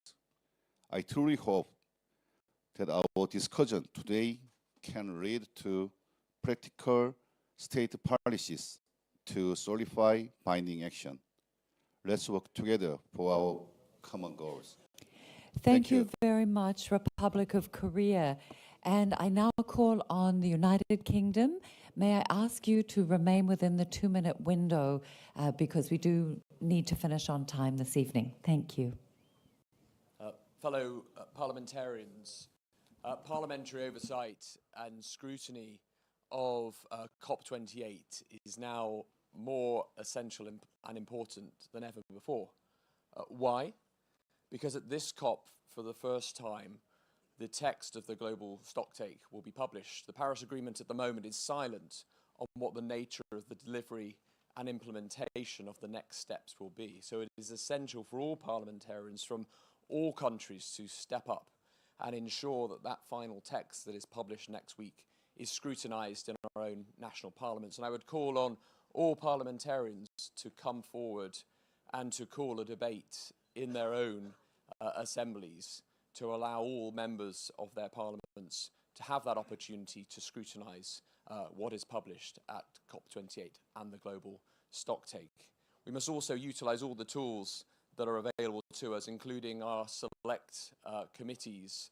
We have 2 specific select committees now in the British Parliament that focus on scrutinising and holding our executive to account. I'm delighted to be joined in the British delegation by Philip Dunn, the chair of the Environmental Audit Committee.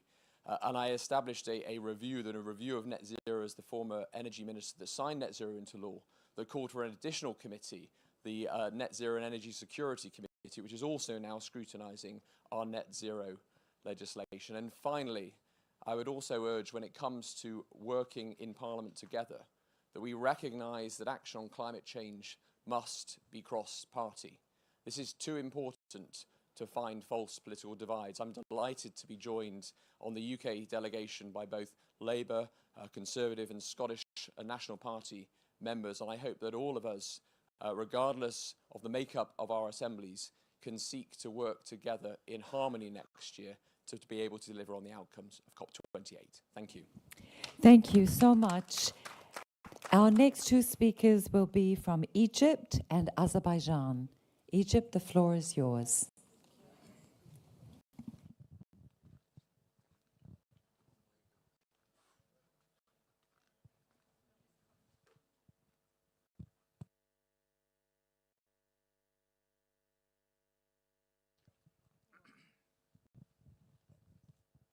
Thank you very much.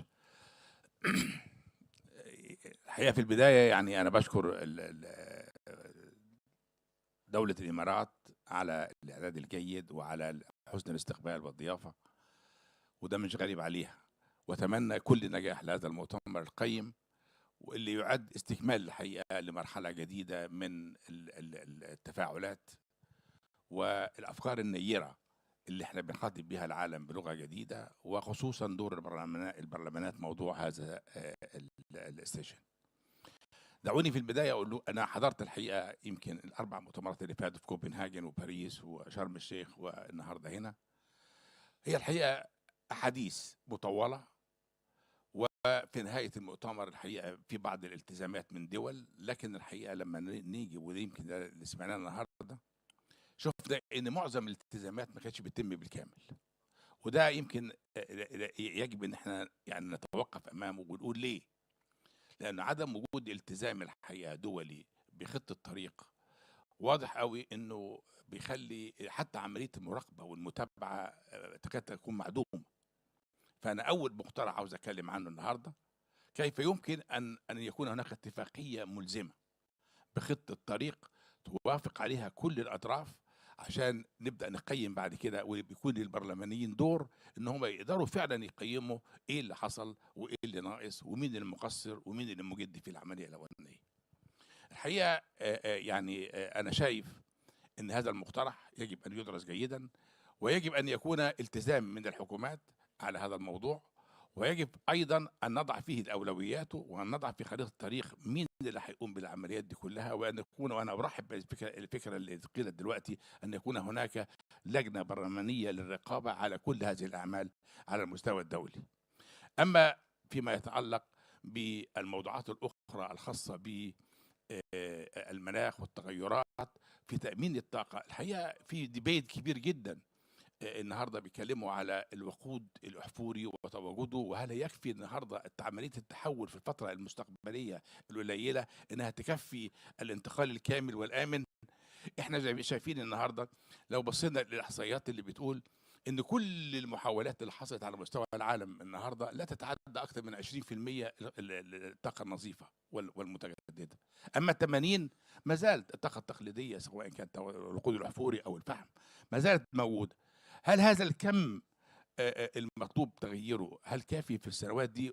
وكم هو الاموال المرصوده؟ كل ده اتحسب، لكن الحقيقه الاهم من ده ان هذه الاموال الكبيره المطلوبه صعب جدا توفرها. وخلينا نكون بمنتهى الصراحه، حتى من الدول الصناعيه الكبرى اللي هم ال 20 دوله الكبيره اللي هي بتتحمل مسؤوليه 80% من الانبعاثات، النهارده احنا شايفين القدر اللي بتدفعه عشان تقدر تمول عمليات تخفيض الانبعاث الحراري او حتى مساعده الدول الناميه ما زال محدود.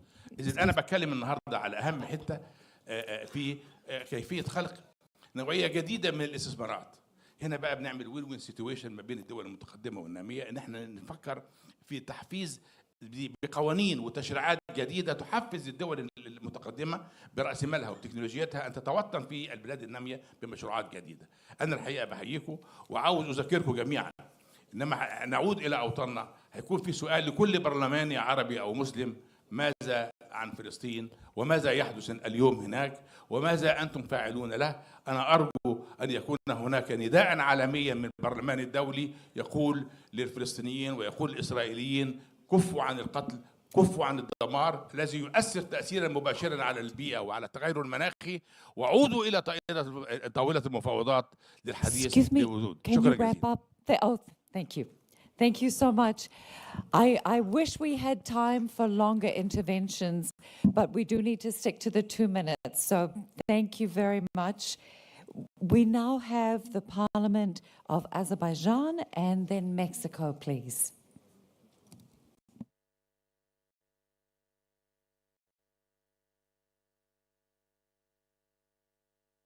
Azerbaijan?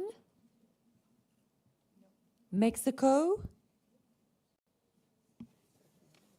Next is Thailand.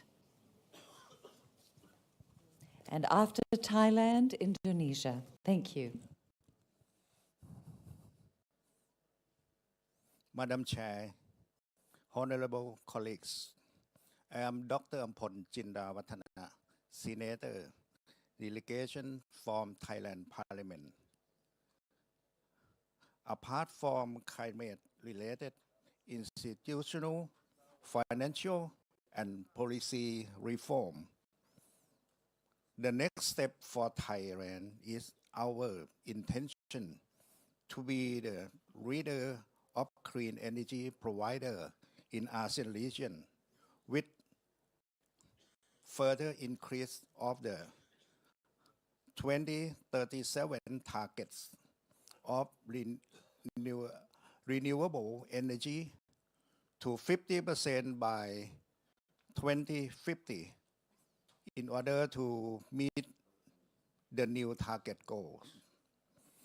The question for Parliament, we have one important question in relation to climate justice that we wish to propose to the distinguished panel is that how can national parliaments and parliamentarians, through their oversight, budgeting, and policy and legislative making mandate, play their part in climate governance by supporting or influencing their respective governments to promote a just transitions to clean energy, which involve phase down and fade out, as well as increasing to share reliable and affordable green energy that backed by concrete action rather than empty rhetoric and promises, while trying not to leave some groups behind. Thank you. Thank you so much, Thailand. Next speaker is Indonesia and then Poland. Thank you.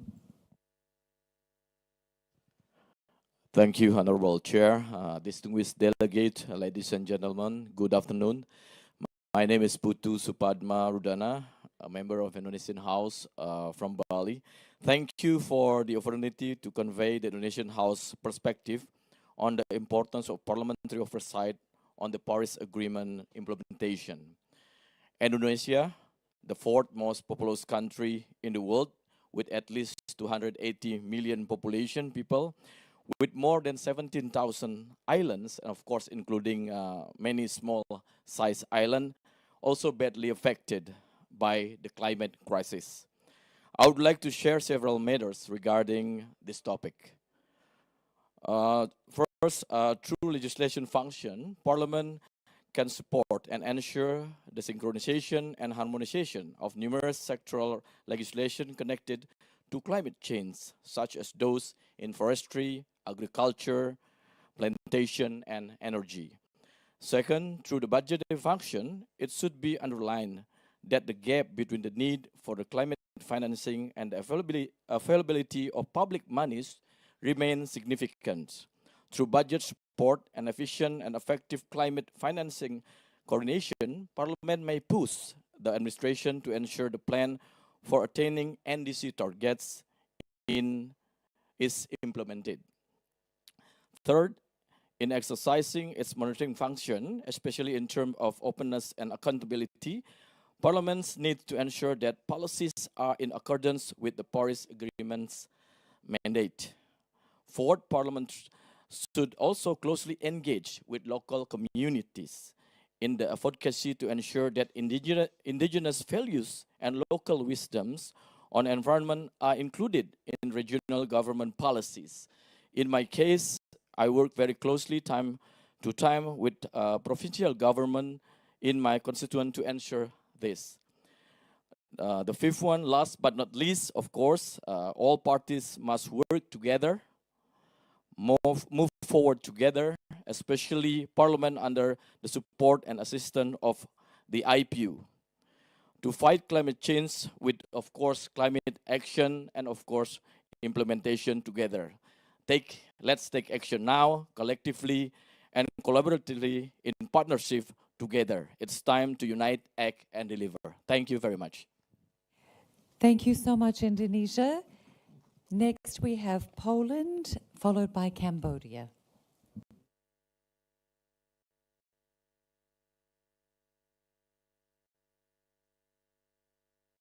Thank you. Gabriela Morawska-Stanecka, member of the Senate of the Republic of Poland. It's clear that parliaments have a monitoring role. In this respect, I hope for a major change in Poland, where power is currently being transferred to the former opposition. Combating climate change is one of the priorities of the new ruling coalition. We agree that it's crucial to increase the share of renewable energy sources in electricity generation. We believe that we can make it by using our potential of onshore and offshore wind energy, solar energy, and biogas plants. We fully support the position of the European Union in this regard. However, there is another area where national parliaments can and should be more active: the climate education. At COP20 in Lima, the Declaration of Education and Awareness Raising was adopted on the initiative of Poland, among others. This instrument also serves as a tool for the implementation of Article 6 of the Convention. The implementation of climate action is influence on society. A change of habits is necessary, mainly in developed countries. It cannot be achieved without the public support for climate action. We can only be successful in this respect if proper climate education is offered, aimed at the largest population possible. Parliaments have a special role here. They can organize events and draw attention to the climate change. They can contribute to raising public awareness. In conclusion, I'd like to emphasize that, in my opinion, Parliament can and should play two roles in the implementation of the Paris Agreement. On the one hand, to fulfill a monitoring function, and in the other hand, to link those in power and the society. Thank you very much. Thank you so much, Poland. Will be next speaker, Cambodia, followed by Canada.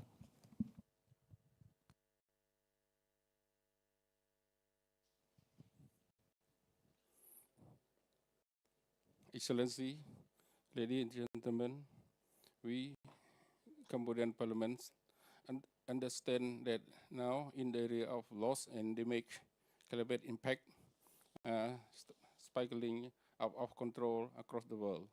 The increasing intensity and frequency of extreme weather events are going beyond our ability to adapt.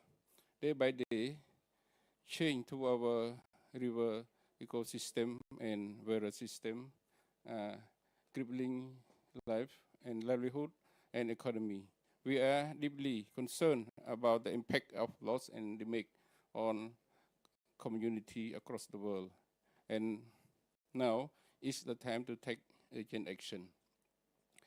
To respect this concern, we Cambodians have adopted laws that were set out to be followed in order to strengthen modernize, harmonize, and improve the management of environment protection, conservation, and restoration of natural resources, biodiversity, and ecosystem function toward a sustainable and developing living standard in the Kingdom of Cambodia. Furthermore, the royal government of Cambodia pledges to support policy to reduce emission in line with the 1.5°C temperature goal by urgently introducing and enforcement of our government policy to take action to implement the following. Number one, to cancel 700 MW coal-fired local power plants to be replaced by LNG power plants. Two, to produce 1,000 MW of clean electricity before 2028 by developing new dam. Three, to increase renewable energy across the country, mostly solar energy, hydropowers, and wind power up to 70%. Four, to abandon dam project across the down system of Mekong River. Five, to abandon the coal-fired power plant development in Cambodia. Number six, to reduce plastic bag pollution of more than 3 million. Cambodian committed to reducing the use of plastic bag and expanding the movement to become more traditional. Seven, to expand forest cover area by 60% in 2050 by planting at least 1 million trees per year and strengthening protect area management. Number eight, to operationalize a fit for proposed loss and damage fund at COP28. Number nine, to support the joint declaration of sustainable food system, agriculture, climate action was officially announced at COP28 in Dubai on 1st December 2023. Again, we stand in solidarity with people all over the world facing climate impact, and will use our respective position to ensure the full spectrum of need being met accordingly through the effective and full utilization of loss and damage fund at COP28. And we thank you again for your inviting us here, and thank you. Thank you so much, Cambodia. And now to conclude our statements from the floor, Canada.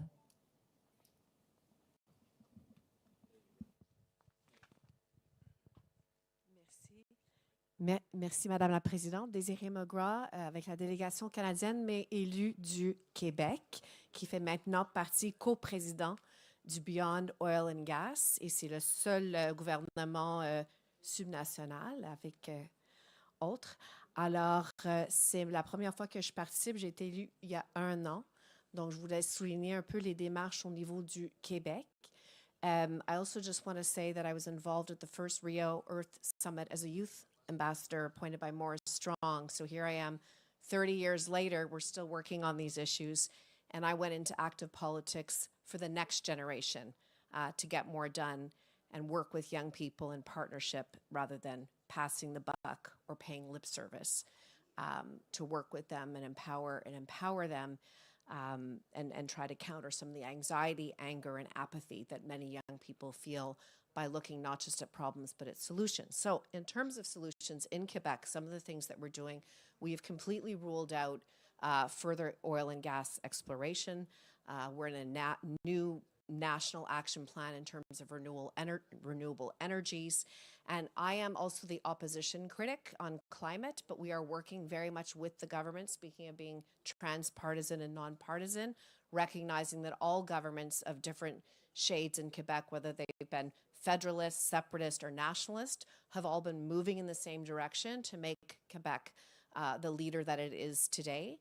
We also have a commissioner on sustainable development under the Auditor General of Quebec that delivers annual reports. We have a Plan d'économie verte that comes out annually. And our Minister of Energy is also our Minister of Economy and Innovation and works seamlessly with the Environment and Climate Change Minister. So many of these decisions are taken at the cabinet level so that there's an integrated approach. Of course, there's always room for improvement, but I think as parliamentarians, we have a unique role to play, close to the people, holding governments to account, whether we're in office or not. And I'm very excited about many of the things I've learned today, including this database. I can't wait to get my hands on that. I have been looking for a global climate caucus, and I think I found it today. So congratulations on this work, and I look forward to participating actively in the years to come. Merci beaucoup. Merci beaucoup, and thank you to all of our esteemed interventionists from the floor. We are now going to hear from our wonderful panelists closing remarks, and we will finish right on time, beginning with Ms. Monica Orea. And Gavin, I see you're still here, but I know you needed to leave at 5 o'clock. Does this mean that you have a little extra time? Do you want to? Oh, perfect. So Gavin McCormick from Climate Trace, please, the floor is yours to give concluding remark. Thank you. So I wanted to just mention that I am obviously not a member of parliament, but our understanding at Climate Trace is that one of the most valuable things you can do is a sense of what is going on in your country. So just wanted to mention that for anyone who is interested in knowing, for example, are you one of the 77 countries that has not submitted any emissions data to the UNFCCC since before the Paris Agreement has signed? Are you one of the many, many countries that has a little bit of missing information in your emissions reports? As you are passing laws, what has happened after those laws? Did emissions really go down? Climate Trace is a nonprofit coalition that is offering free technical support and resources to any member of parliament worldwide that is interested in using data to reduce emissions. So if you are interested in any technical support or data, you can find us at climatetrace.org. Thank you very much. Thank you so much, Gavin, and we're all very grateful for this important contribution that you're making. Now, I would like to turn to Ms. Monica Orea from the European Climate Commission. Well, since it's just 1 minute, I'll focus on the fact that we need to be very smart about finance, very, very innovative, and therefore I really would like to invite you to think about the cycle between now and when the Paris Agreement turns 10 years, because we need to show to society that it worked. And in that sense, I would really welcome more efforts to bring the ministers of finance of your countries to the Congress to have conversations about how to scale up not only the finance that comes from abroad, but the finance that is already in your countries. Thank you. Thank you very much. And now moving to Mr. Juan Carlos Villalonga from Globe. Bien, trato de ser breve y contundente. Algunas cosas las han dicho. Enfrentamos 2 años por delante donde todos nuestros países van a estar discutiendo contribuciones nacionales NDC realmente restrictivas. Es mucho el trabajo que va a haber. Y creo que allí el rol de los parlamentarios es fundamental. En 3 sentidos. El primero, político, se lo dijo recién. Allí está la política en el mejor sentido de la palabra representada. Allí es donde se pueden conseguir los acuerdos políticos, los acuerdos de largo plazo, la política de Estado, y donde buena parte de la conversación pública es protagonizada por los parlamentarios. Eso me parece muy importante. En segundo lugar, lo obvio, la legislación.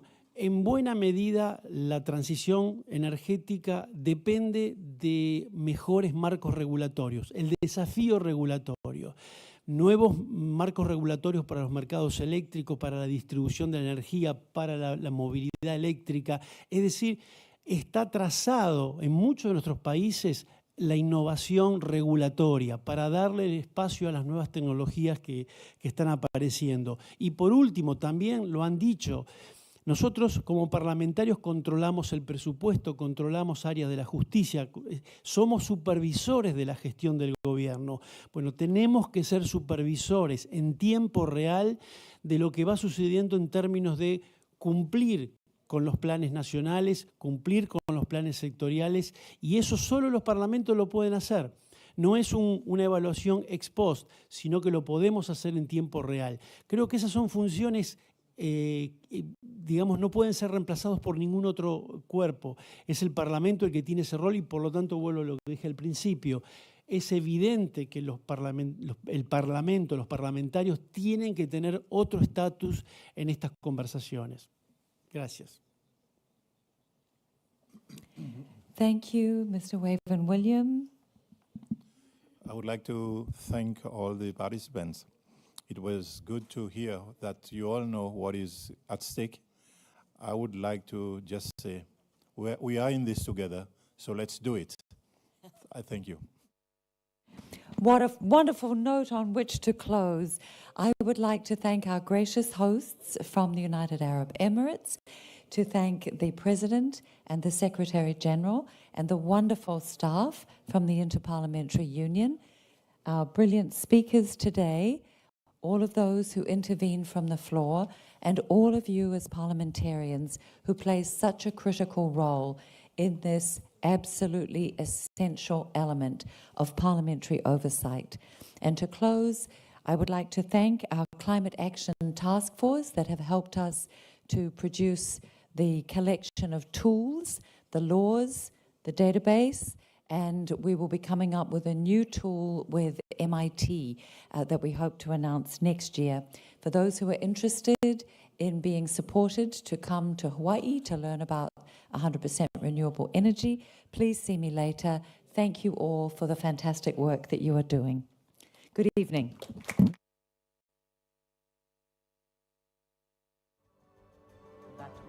I think also in Kenya, one of the challenges that we are facing is in rural areas, we have a lot of people that use firewood. And therefore, we find our forests are depleted, the hills have been depleted, and therefore, it is actually a concerted effort that we are doing as members of parliament.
أيها السادة، ما نزال منذ الصباح الباكر نحاول أن نتلمس عمق العمل البرلماني في الشأن البيئي، وأعتقد أن الجلسات الممتدة استطاعت أن ترسم ملامح هذه العلاقة وهيكلية الدور الذي ينبغي على البرلمانات الاطلاع به لتكون عامل حسم في ترجيح كافة البيئة التي تتطلع إلى تكاتف جهود البشرية لإنقاذها من التدهور الحاصل.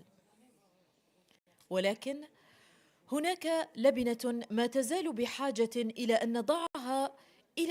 أن نضعها مكانها في معارفنا البرلمانية البيئية، وأنا متيقن أن جلسة الطريق أمام العمل البرلماني بشأن تغير المناخ كفيلة بأن تضع هذه اللبنة الأخيرة. أدعو الآن مدير هذه الجلسة سعادة السيد مروان عبيد المهيري، عضو المجلس الوطني الاتحادي في دولة الإمارات، إلى اعتلاء المنصة مشكورة.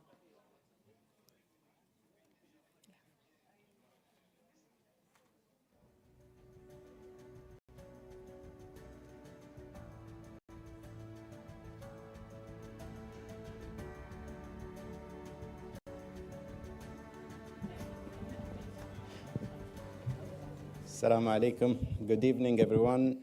Dear parliamentarians,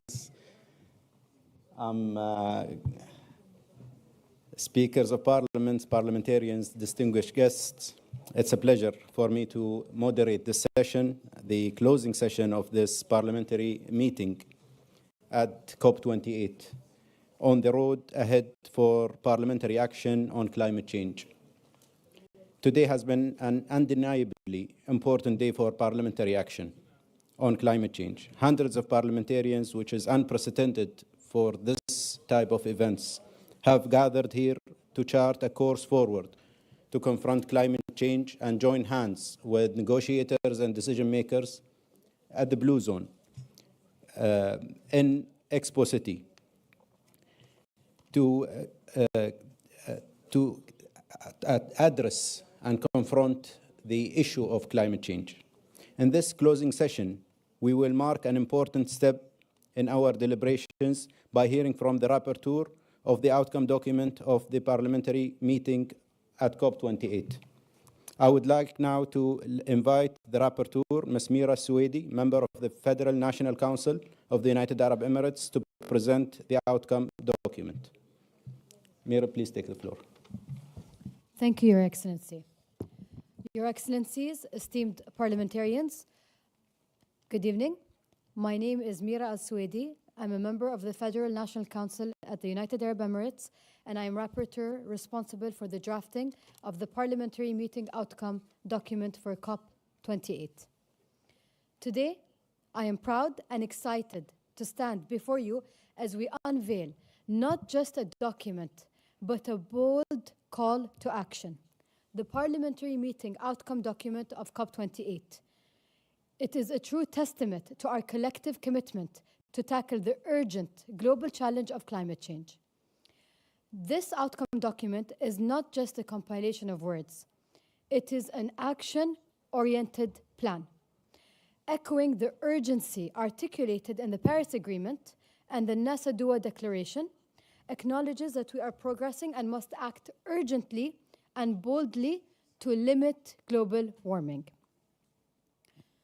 While creating this document, we embraced the spirit of inclusivity and collaboration that characterizes COP28 as it is, recognizing the diverse perspectives within our global parliamentary community. The IPU and the Federal National Council worked diligently to ensure that the draft is not only comprehensive, but also reflective of the many varied voices within our community.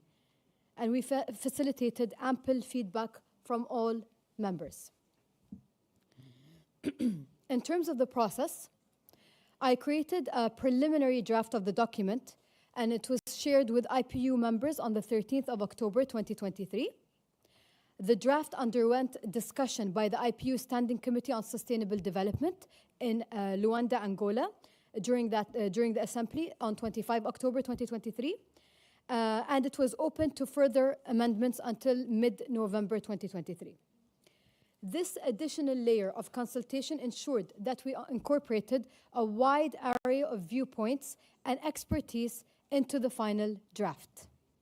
We received amendments from a few parliaments, which we incorporated to the best of our ability within the final text. So now let me turn to the content of this outcome document. First, let me say that it is a testament to our consultative process, the parliamentary community's commitment to effective climate change and action, and the recognition that our response to climate change needs to be as diverse as the challenge itself. Colleagues, this document calls for immediate and bold action. It calls on us for us to use our legislative powers to push and work with our governments to update and strengthen NDCs, emphasizing common but differentiated responsibilities.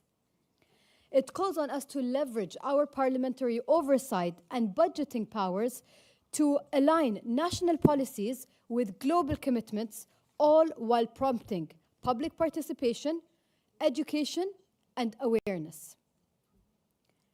The document also places particular attention to the need to advocate for impactful international cooperation, emphasizing technology transfer, capacity building, and knowledge sharing. Pioneering innovative financing mechanisms, championing inclusive climate strategies, and extending support to developing nations are imperative in our climate efforts. It is fundamental that we address the finance gap, push for global financial reform, and strengthen cross-sectoral collaboration with governments. Colleagues, I'm very proud, and I do believe that we have a very strong document before us. I would like to suggest, given that we have received a few more comments and suggestions over the past 48 hours from certain countries, that in order for us to reach a consensus across the board, for me to just mention these changes now, and we can hopefully get consensus and approval on it. So there were 5 changes that were brought to us over the past 48 hours. The first change is to include a reference to the importance of meeting national set targets in preamble paragraph number 5. I hope that's acceptable. The second one is to introduce in preamble paragraph 7 a reference to parliamentary action to achieve sustainable development goals. The third is to include a reference in preamble paragraph 8 to small island developing states, in particular when talking about vulnerable states. In article number 6, when mentioning women and youth, to also add children. So these 4 proposals, I think, are very simple additions, and they do allow us to enrich the text of the document. The last change is to article number 11 in the outcome document. So for us, in order for us to allow for differentiated approaches while remaining a reference, while keeping a reference to certain terms, we suggest new article 11 to read as follows. Encourage parliaments to promote international cooperation for protective legislation connecting climate, biodiversity loss, pollution, and addressing ecocide.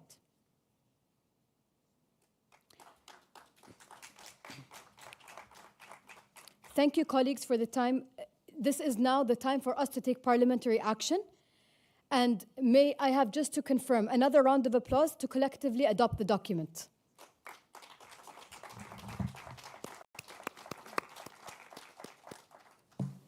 Thank you. Thank you, Your Excellency. Yeah, sure. Thank you, Your Excellency, for the great efforts in leading this extensive drafting and consultation process of this outcome document. I believe I have a request from Alex Sabel from UK to take the floor. You have 1 minute.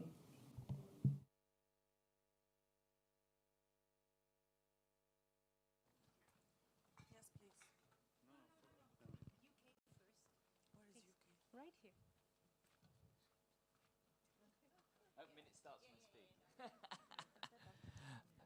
Thank you. I first want to thank Mira Al-Suwaidi as the COP rapporteur. As the COP rapporteur for Glasgow COP26, I know how much work it is to produce the outcomes document. This amendment, the last amendment, Amendment 5, is my amendment. And I just want to very briefly say that in the UK, we don't yet have an ecocide law. We have one going through our upper chamber at the moment, which I support. A UK-based company, BHP Billington, ran a mine in Brazil, the Mariana Dam. That dam failed. They knew there was structural difficulty in that dam, but compensation hasn't been given to those people in Brazil. Hundreds of thousands of people have now got no livelihood. And if we pass ecocide laws, people whose lives are affected by ecocide can be compensated, although that is not sufficient. Obviously, we need to prevent it.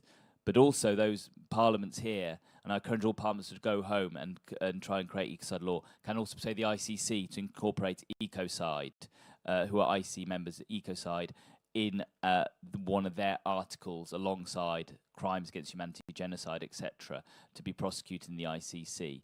And this is really important now, considering the global context of climate in security and conflict. Thank you.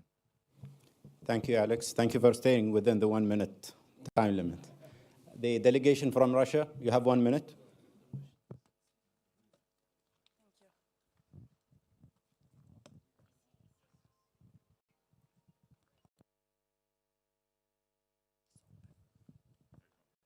Thank you.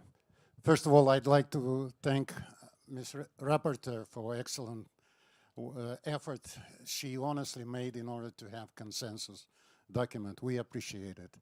And I have only one issue with Article 11 that we are discussing, the one that was proposed by our British colleague.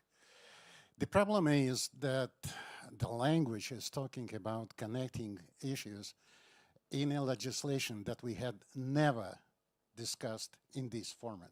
I was listening very carefully for today's discussion. Not a single time we discussed the idea of legislation that is being proposed in Article 11. So we are offered to adopt something we do not know what we mean, whether we agree on it or not. I agree that there are important issues that needs to be discussed in this context. Moreover, in my country, ecocide is already criminalized in law since late 90s. So it's not the problem. But what we are seeing in this text is unclear. It might be misused, including for political purposes, something that we do not believe belongs to the work that we are doing. So our delegation will dissociate from the support of this article. Thank you. Thank you, Your Excellency. Your comments and participation is duly noted. I would like to reiterate on the importance and emphasize on the importance of a pragmatic, innovative and holistic approach that parliamentarians need to take to tackle this problem of climate change, to ensure having sustainable, fruitful and feasible outcomes. And now I have the honor to introduce my dear friend, Secretary General of the IPU, Mr. Martin Chankong, who will provide some closing remarks. Mr. Secretary General, please take the floor. Of course, the floor is yours.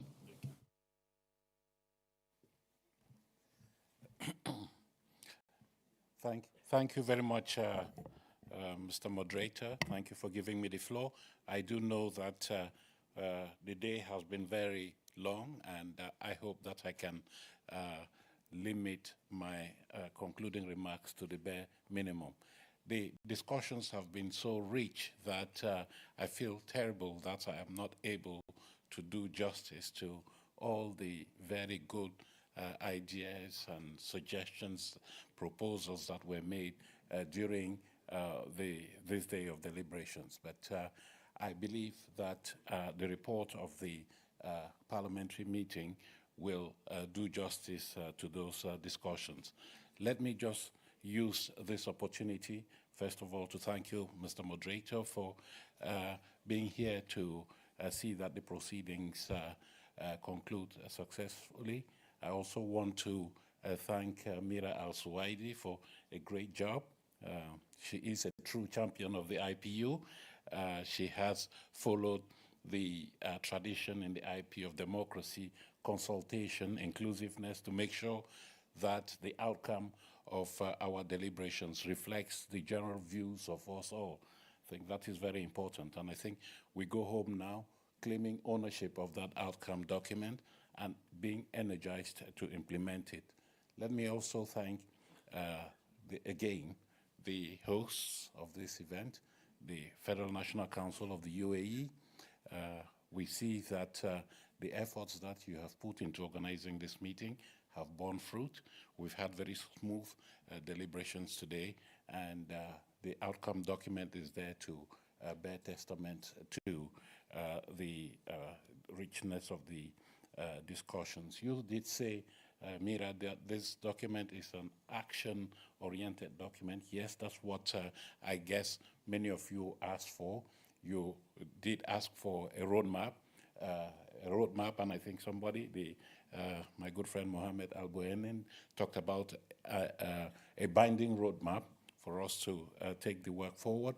Many of you did talk about the need for us now to have an accountability mechanism that would help us at the international level to monitor implementation of the commitments that have been entered into in the context of the global campaign against climate change. So I believe that the document that you have in front of you does reflect many of these suggestions and ideas, and I'm really very happy. This meeting, again, will go down in history for a couple of reasons. First of all, it is the largest ever held in the context of COP, parliamentary meeting, of course. We did register over 500 participants from over 60 countries. Congratulations to our hosts. Dubai is a very popular destination, but it is even more important the subject that was being discussed. So that is why many people did show up here. And so we are very happy. Again, also, I said it's a historic moment for us because, as has been said by many speakers, this is the first time that we're meeting in the heart of COP. This is the first time that we are part of the action in the very heart of COP. And I will just want to say, as many of you have said, that this should be the first, but not the end of it all. This should just be the beginning of a process for parliaments to be more deeply involved in the workings of COP. And I want to say that the future hosts of COP meetings are put on notice that parliaments will no longer go unnoticed when it comes to deliberations at COP sessions. So that is one thing that I take away today. During the discussions, you all mentioned the fact that implementation of our commitments internationally and nationally is lagging, and that we need more robust action to take the climate campaign to a higher level, a more effective level. I think that this is something that parliaments are very keen, from what I heard today, to do. And one specific issue that came up time and again was this need to be lucid about the national determined contributions. We need to make sure that our governments are implementing what they have signed up to, but you have even said that these contributions should be scaled up in view of the magnitude of the challenge that is facing us. So this is one thing that I take home with me, but also I take home with me, and I believe many of you take home with you, the insistence on climate justice, the loss and damage fund that has been established. It's a good beginning. You did hail the operationalization of that fund, but you also said that it has to be fair, it has to be accessible, and there should be a monitoring mechanism to make sure that it is achieving the objective for which it has been established. Of course, you talked about sustainability. You raised issues regarding how this fund will be replenished, how it will be distributed, and in what way. But then you also mentioned in particular that this fund should go primarily to the vulnerable communities, to those marginalized communities that are most adversely affected by climate change. And here I want to say that following the suggestions that have been made here, special emphasis has been laid in the outcome document on the plight of the small island developing states. I think this is something that is important. If we do not pay particular attention to them, they may just fall in between the cracks, not to say they'll just go under the sea. So it is something that I took away from this meeting. I also took away from your discussions that, yes, you are aware, fully aware of the magnitude and scope of climate change. But parliaments are coming to grips with this. Many of your statements were replete with examples of good practice, what you are doing as parliaments and parliamentarians to help the global effort to combat climate change. This is very reassuring indeed, and the idea is now to scale that up to make sure that we continue to share experiences across the board. And that is why the point that was made, I think, during the last session about collaboration and partnerships resonates very well with the IPU. We should be working together and not against each other or separately in silos. This is something that requires coordinated action at the global level, especially with parliaments. So this is something that I would like us to take home with us. Of course, when we come to such gatherings, we say a lot of things that parliaments want to do, what they should be doing, how they are challenged, but we always do not pay much attention to the issue of whether or not parliaments are in a position to carry out their commitments.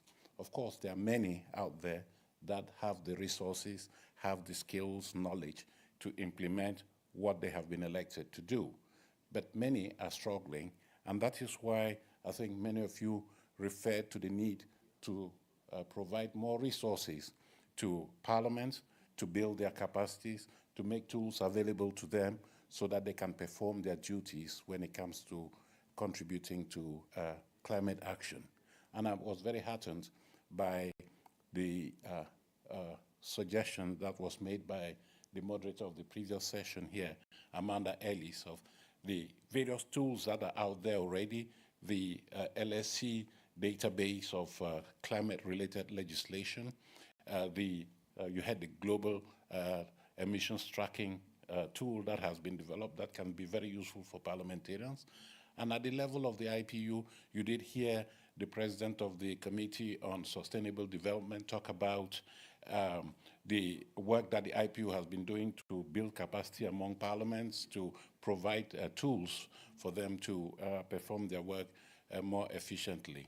I just want to, on behalf of the organization and co-host of this meeting, I want to say that we stand committed to continuing our support to parliaments by providing the tools, providing guidance, providing platforms such as this one for us to bounce off ideas among us, exchange experience and good practice, and come up with coalitions and alliances for the way forward at the level of parliaments. We want to do this in a spirit of partnership with parliaments, partnership with experts, partnerships with donors and international agencies such as the UNFCCC. We need to work together to engaged in environmental protection. Thank you. We're also honored to have with us Sophie, head of the Youth Negotiations Academy and Future Leaders Network. Sophie, my question is, how are youth negotiators influencing climate decisions, and what is needed to better back them up? Sophie, you have 2 minutes. Thank you very much, Madam Chair. Thank you to the IPU and the UAE for hosting this historic conversation.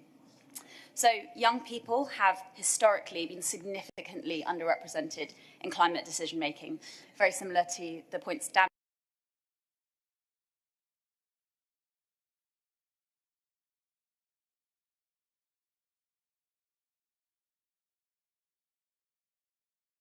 comfortably and also find a balance for their work-life environment.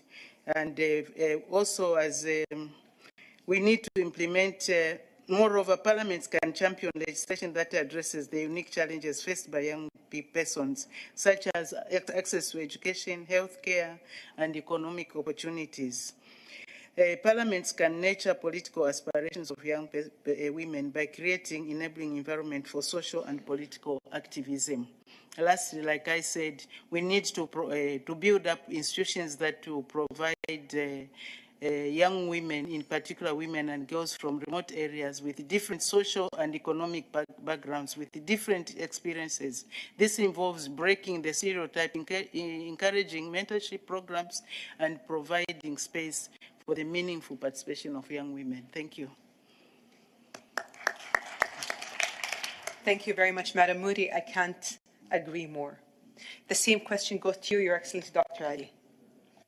Well, it's very hard to name one person because, you know, here in the UAE, you know, I see that there is so many young women who are engaged in being, you know, a champion, and taking a lead when it comes to the challenge of climate change.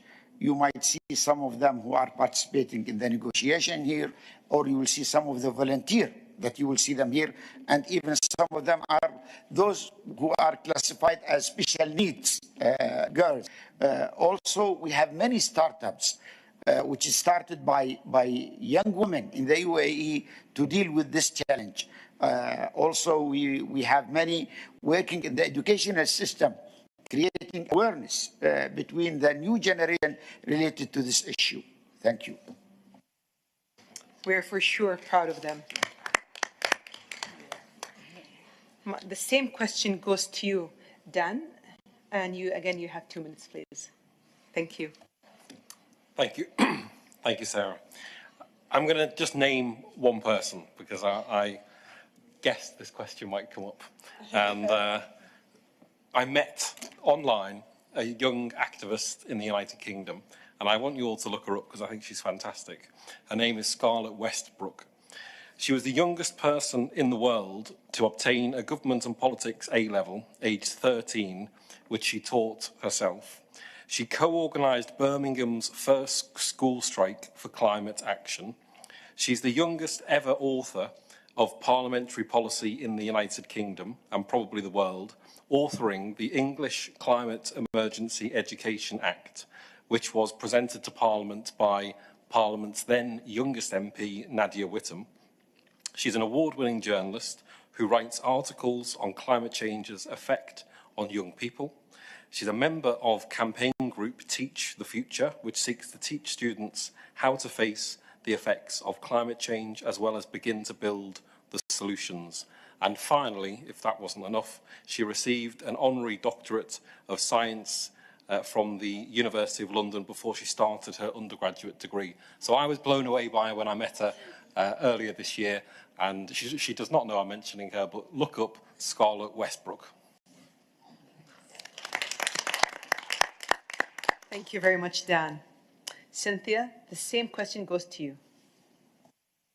Thank you. Well, of course, all of us, we were at the meeting where the young Mexican activist was there, Shige Bastida, an indigenous activist. But I think it's not only one. I think all of us, each of all of you, we are great activists, because if we do a little bit, we are really contributing for the world. So I want to name all of you that are great activists and all women that are here from different countries. What about men? Of course men, but first women. Of course men. I think all of us, we are activists just to be here, trying to learn, to contribute a little bit, and just tell that Parliament can also do more to ensure zero tolerance policies towards sexism, harassment and violence, and to maintain strong structures and procedures that not only address cases and deliver justice. So we need the participation, of course, of men and women, and I think all of us, we are great activism just because we are here. Thank you. Thank you very much, Cynthia. And last but not least, the same question goes to you, Sophie. Thank you. Unsurprisingly, I would like to mention my three other fellow co-founders, who are all young female women, female individuals, just like me. And what I'm so impressed and kind of amazed by is that all of us, the other three as well, we could have walked away from the crisis that we saw in front of us. We could have said, you know what, young people aren't represented, but so what? But every single person took steps to improve that, including, for example, my co-founder, Marie-Claire, who was a Swiss negotiator, a youth negotiator. She took steps not just to improve her own position, but to improve the position of young negotiators all over the world. And I think with that, I would like to echo Cynthia's words, that actually it's about finding the incredible, inspirational woman who is sat right beside you and who is doing amazing things to change the world. Finally, I'd like to say that more than 70% of our young negotiators last year were female and were young, which we're incredibly proud of. And one of the amazing things that we had as part of our programme was a spirit of compassion, empathy and kindness. And I believe that by parliaments and institutions fostering more of that spirit, we can truly change the world. So can I have a round of applause for all of our here speakers? As with this, we conclude our questions and answers. But however, right now, we will move on to our second session, and please feel free to contribute. Our first discussion is on inclusive and powerful climate action. Diversity and inclusion is not only a question of right, but also of crafting better public policy. We need all hands on deck to address climate change. Yet, young people and women are vastly underrepresented in most parliaments. Here are a couple of videos which will tell us more.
So this sets the tone.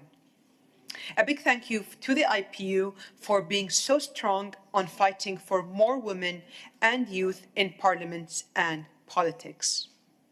Let me now turn the mic over to you, beginning with the women and youth group leaders here with us. My question to you is, what is the first thing that comes to your mind when thinking about the role of MPs in climate change, and how do you think Parliament can better deliver pro-climate actions? Let me take 3 contributions, please, from women and youth groups representatives.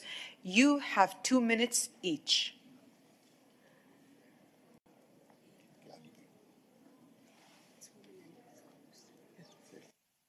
So number 38, if you can.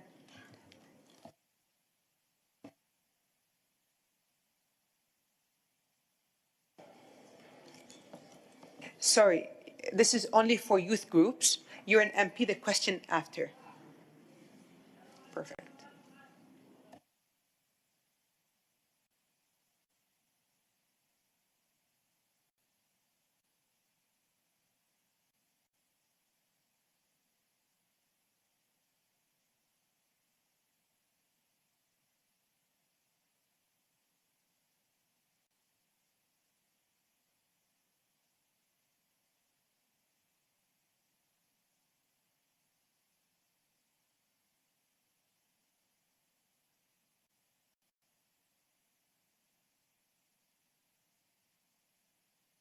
So number 33. Go ahead, please. Yes. Hello. Can you please can you hear me? Yeah, you can, of course. Hi, everyone. I'm Dr. Salman Khan.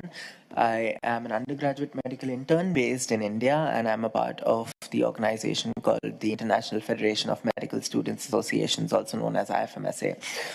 We are a cohort of 1.5 million medical students worldwide, and as we all know, we have discussed in the first ever health day that climate crisis is a health crisis, and health is the face of climate change.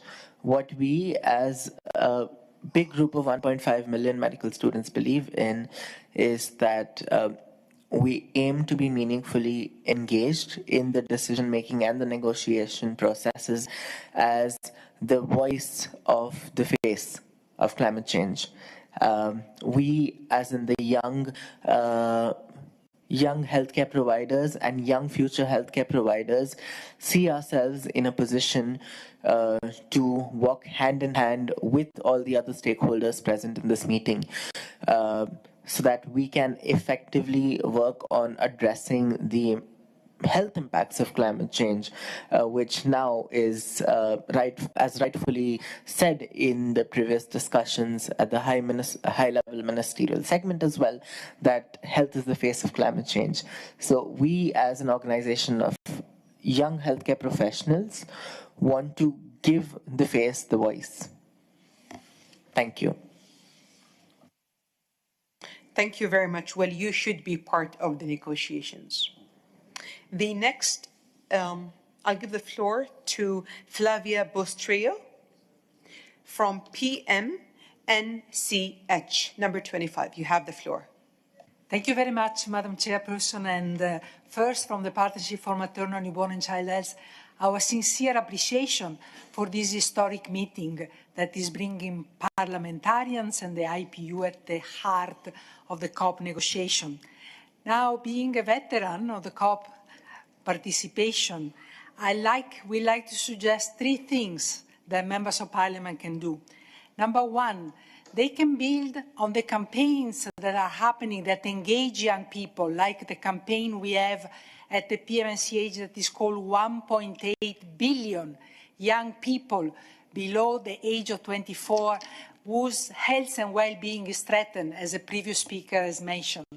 Number two, you can support the Young Negotiator Academy. I, for one, am a financial supporter of the academy that Sophie has mentioned. And if you had asked me, the people that inspire me, those 4 women, I've met them, and they are transformative. You can support them. You can create a cell within the parliament that supports young negotiators within each of the national parliament. And finally, Madam Speaker, there is, since 2015, the COP in Paris, there is a gender action plan. However, in the words of the former UNFCCC Executive Secretary 2 days ago, that action plan is neither implemented nor financed. As a member of parliament coming into this, your role for accountability, asking where is that plan and what can be done to accelerate its implementation is key. Thank you very much for the opportunity to speak. Thank you very much. So if someone, or if this question got inspired, anyone? Yes, number 19, you can go ahead. You have 2 minutes, please. Hello, my name is Abdulhamid Sharif from the Mediterranean Youth Foundation, MYF.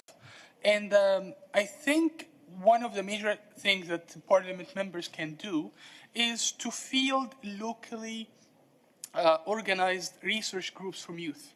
I can't stress that enough. As a sustainability researchers within the postgraduate community, a lot of youth are working in research, in academia. They do a lot of field work, and they are concentrated in their institutions and universities locally. So they could be able to give empirical evidence of climate change and the impact on their local communities. And this is very important so that such voices from the community could be voiced not only in parliaments for legislation, but also in events like the different iterations of COP.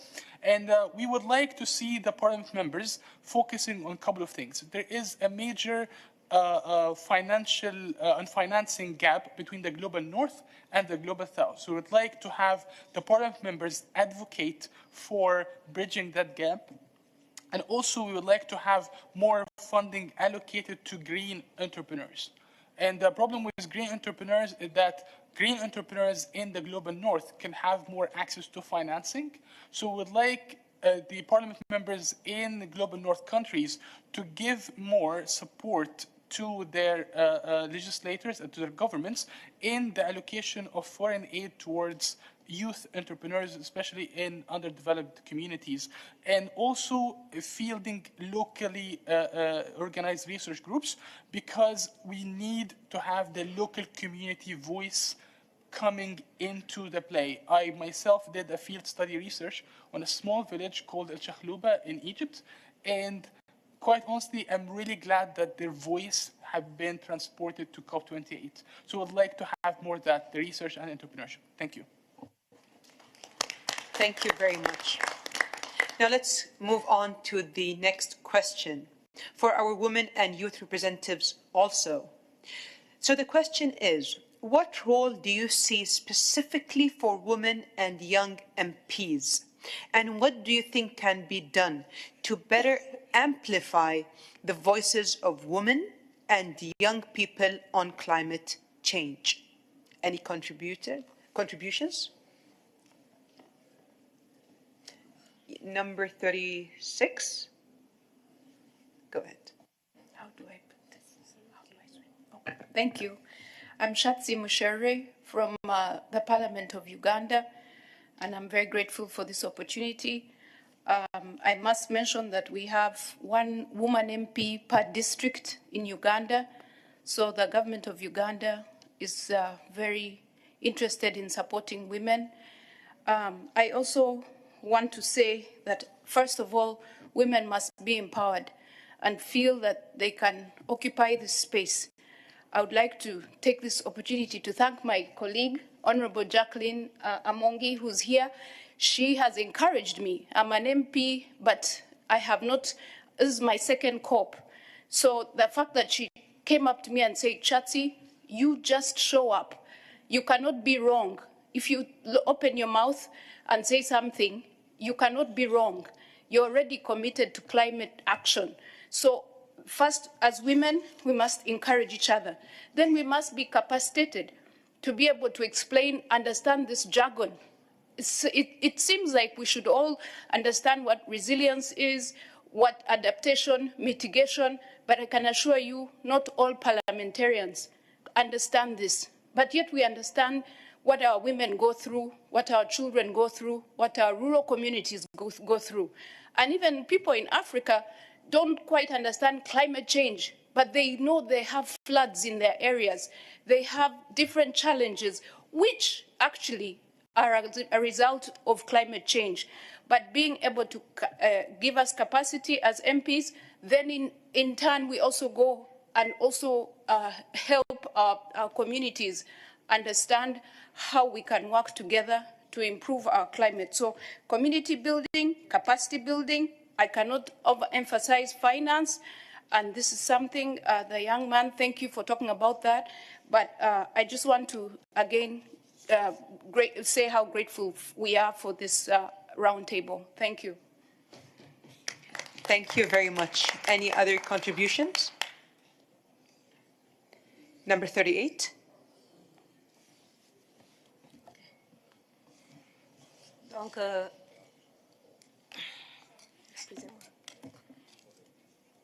je me présente, je suis Yahare Soumaré de la Mauritanie. Je suis activiste, j'ai travaillé pendant une vingtaine d'années dans la société civile et cette année, j'ai décidé de rentrer dans le Parlement. Je pense que se questionner sur le rôle des femmes dans les changements climatiques, c'est maintenant. Je pense que pendant des années, les gens ont tourné en rond. C'est maintenant qu'on a trouvé la solution. Parce que la solution est avec les femmes et les jeunes. Il faut le reconnaître. Les solutions féminines, quant au défi des changements climatiques, ça, ce n'est pas de l'histoire. C'est du vrai, c'est du concret. Parce que nous le vivons au concret. Nous le vivons au quotidien. Mais malheureusement, je viens de la Mauritanie comme de la plupart des pays. Les femmes sont écartées des gestions de l'environnement, comme des questions du foncier. Il y a des stéréotypes de genre, de normes sociales qu'il faudrait d'abord changer. Vous avez dit parlementaire femme. Faut-il se battre pour trouver déjà sa place au sein du Parlement? Ce n'est pas quelque chose d'acquis d'office. Dans tous les pays du monde, le défi est là. Le défi est d'abord d'arriver d'abord dans la chambre du Parlement en tant que femme. Il faut relever ce défi. Mais on ne se sous-estime pas. Le peu de femmes qui est là, plus des hommes qui sont là dans la masculinité positive, je pense qu'on peut y arriver à partir de cette COP. Il suffit d'investir dans la sensibilisation sur ces normes sociales. Il faut investir dans la formation. Il faut investir dans les inégalités juridiques qui sont dans nos pays. Il faut s'attaquer à ça. C'est ça la gangrène d'abord. Mais sinon, les solutions sont avec nous. Mais on ne nous questionne pas. Personne ne nous demande nos avis. Malheureusement, on est écarté. Et pourtant, on a les solutions. Merci.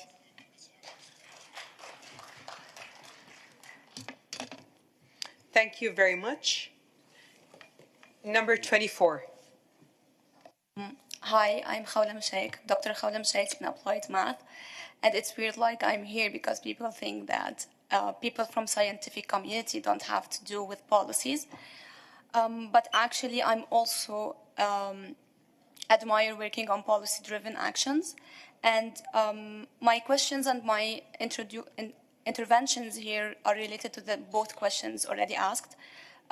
Being a young scientific researcher myself, I see that MPs should start adopting policies to include more women, scientific women, in the parliamentary work and include more academic people in policy-driven because they have the knowledge and they have the trustee that we need. Also, being a woman originally from the Middle East, but I'm living abroad, that brings challenge to engage in the policy-driven work abroad. So what I encourage here is to have these places and spaces to participate as diverse women who are expats or immigrants, either living abroad or born abroad, but coming from different ethnicities and different places around the world, and who would like to engage in the climate action where they live or where they are based. So I think we should have suggestions and encourage this diversity inclusion of either academic, scientific women and people in general, men and women, and also the diversified community in order to lead to an inclusive community working on policy-driven. Thank you. Thank you very much. Yes, number 10, go ahead. Well, thank you very much. I'm a Member of Parliament from Zambia. I must say it is an honor for me to be here today. I'm happy to note that I was part of the 2.7 when I was elected 2 years ago. Just to take note, I think for me, for young parliamentarians and women, the first for me is number one, to develop technical capacity for them to be able to give oversight. I've always asked that what is Parliament giving oversight on if they don't have the technical capacity?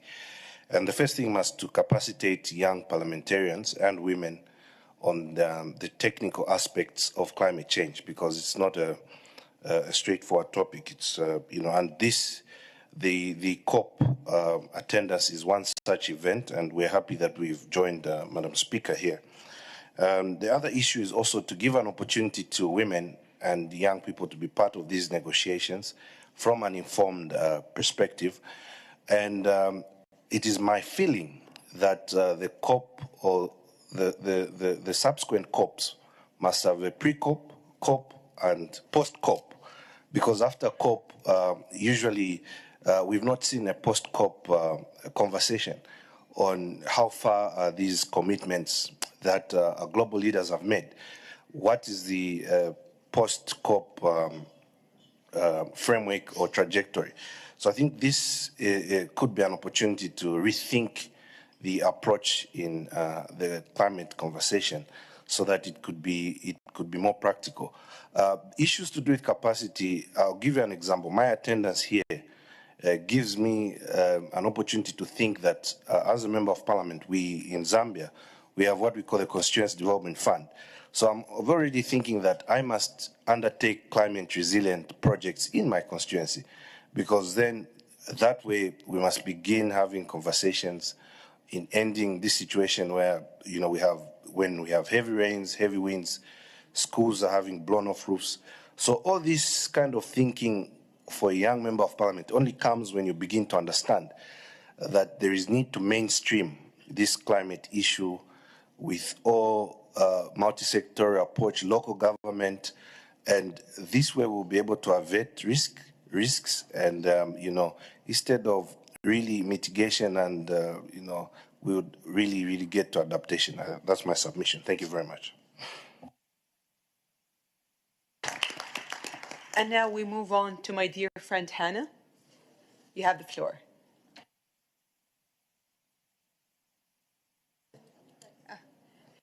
Thank you so much. I'm very glad that I can speak after my sister from research. I'm now a member of the European Parliament, but I was a researcher previously myself, and my experience is that often those who suffer most from the consequences of climate change don't feel that they belong to these kind of discussions.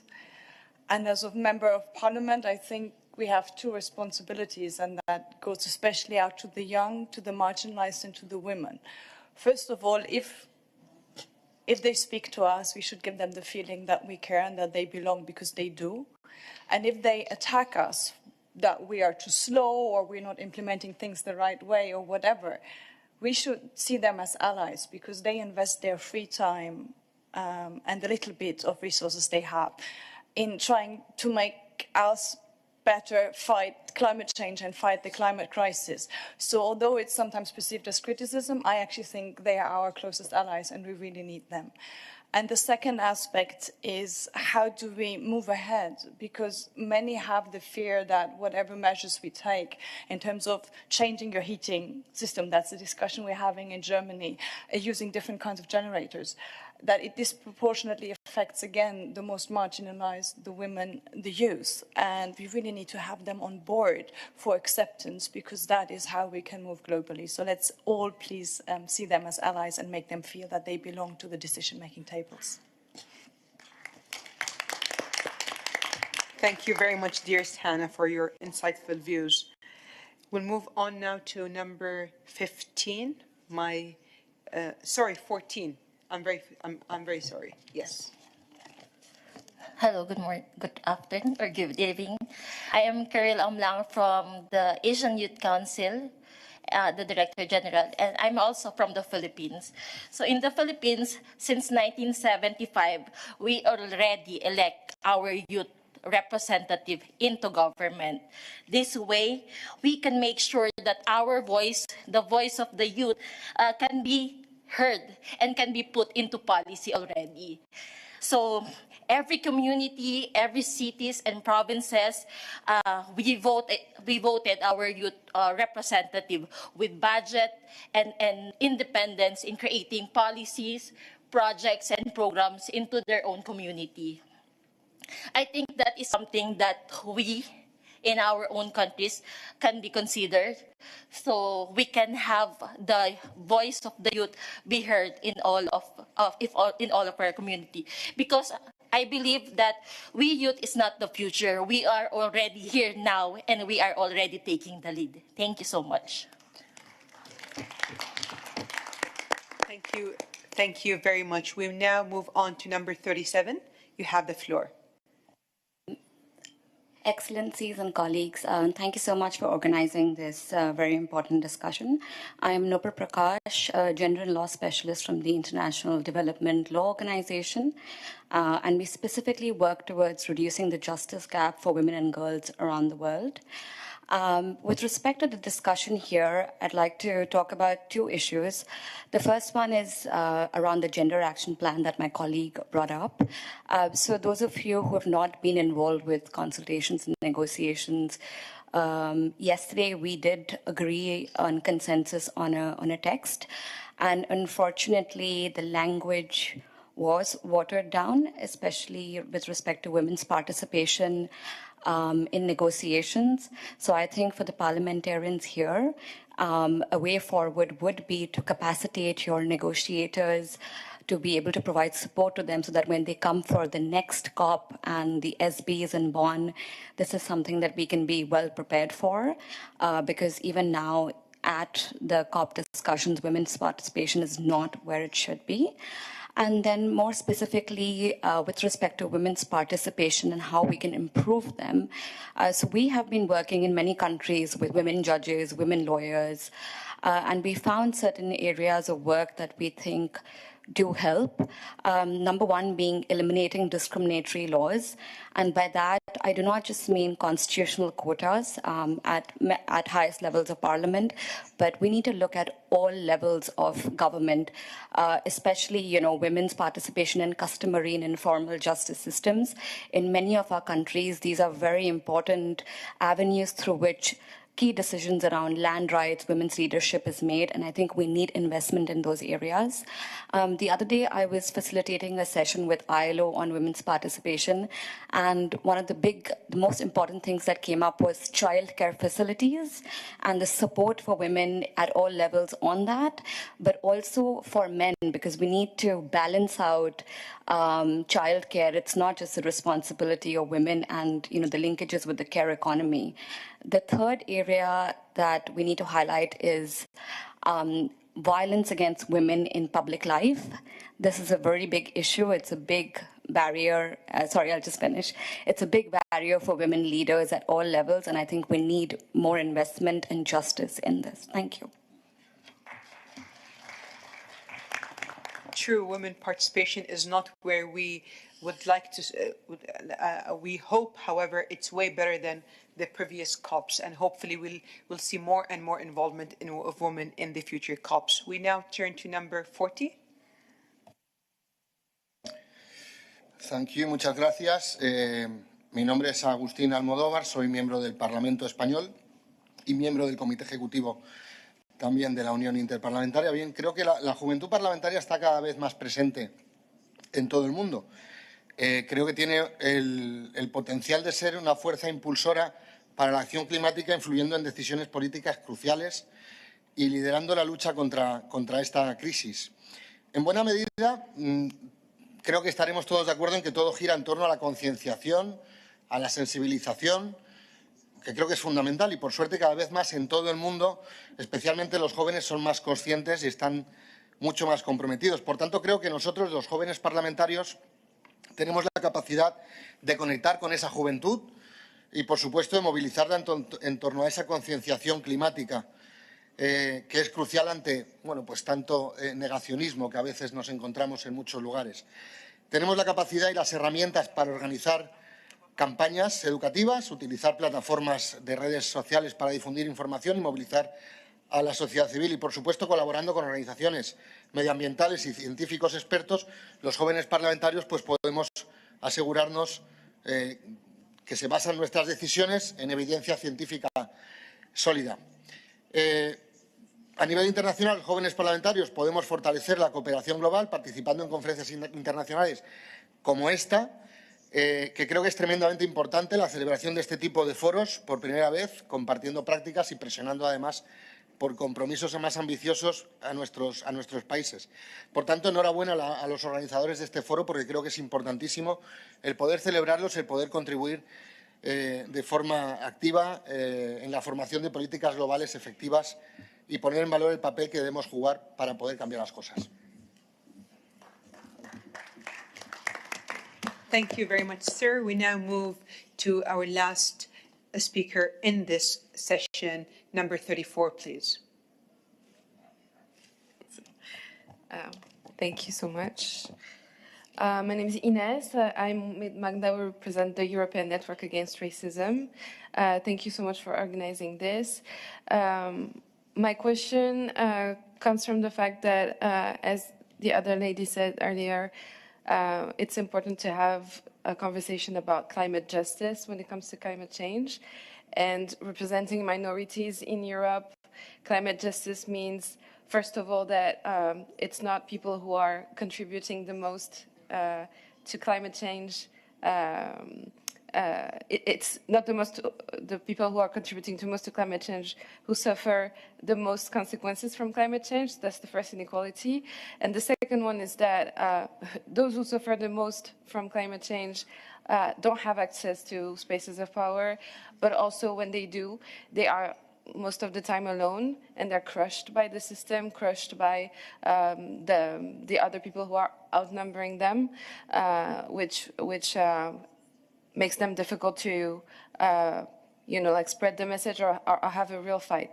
I'm interested in knowing how you equip those young people to have an authentic voice, but also equip them with the tools, for example, the networking skills, the public speaking skills, how to negotiate, how to form alliances, like all those things that are not taught at school and that are, not taught, especially because we want to keep some people out of the conversation. So how do you dismantle that?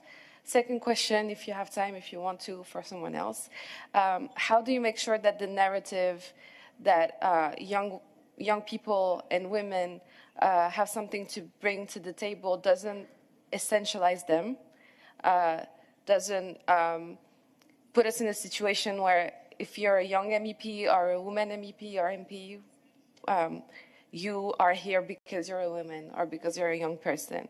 How do we make sure to counter that narrative and make sure that we are heard and taken into consideration for our ideas and what we bring to the table?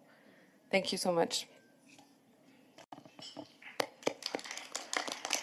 Thank you very much. Thank you all for your insightful views that you all shared. We'll now turn to our second discussion and dive into partnerships for success.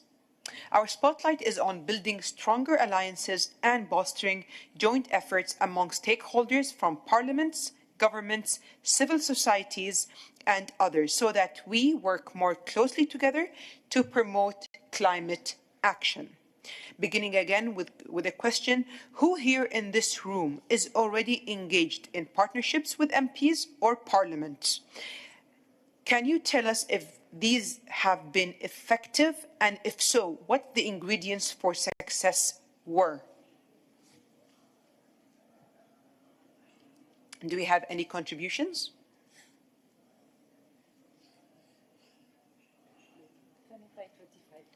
25. Go ahead, please.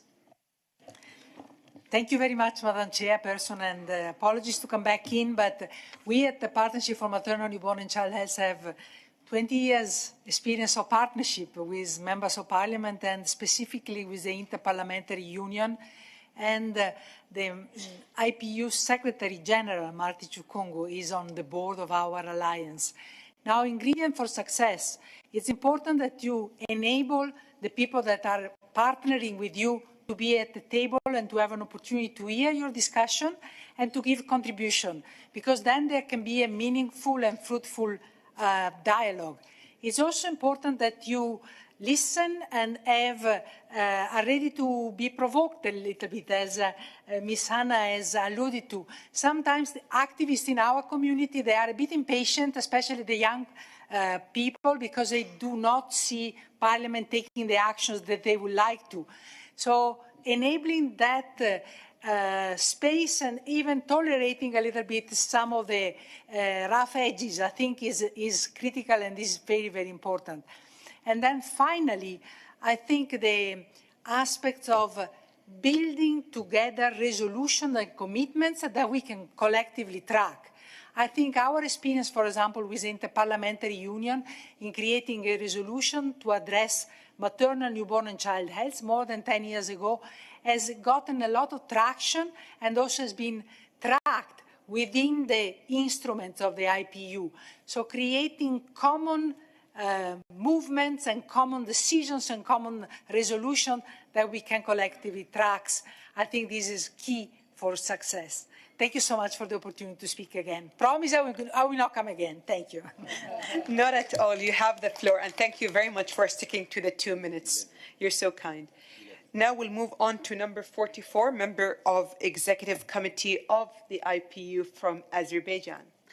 Thank you very much, Madam Chair. Dear colleagues, I think we have reached a very important phase of our discussions because I am sure that Parliament alone cannot do or cannot foster these processes ahead. For climate action responses, we need cooperation, we need interaction, and we need to act and to foster the overall actions from all sides, be it Parliament, be it government, civil society, and other forms. I want to share the experience of my country.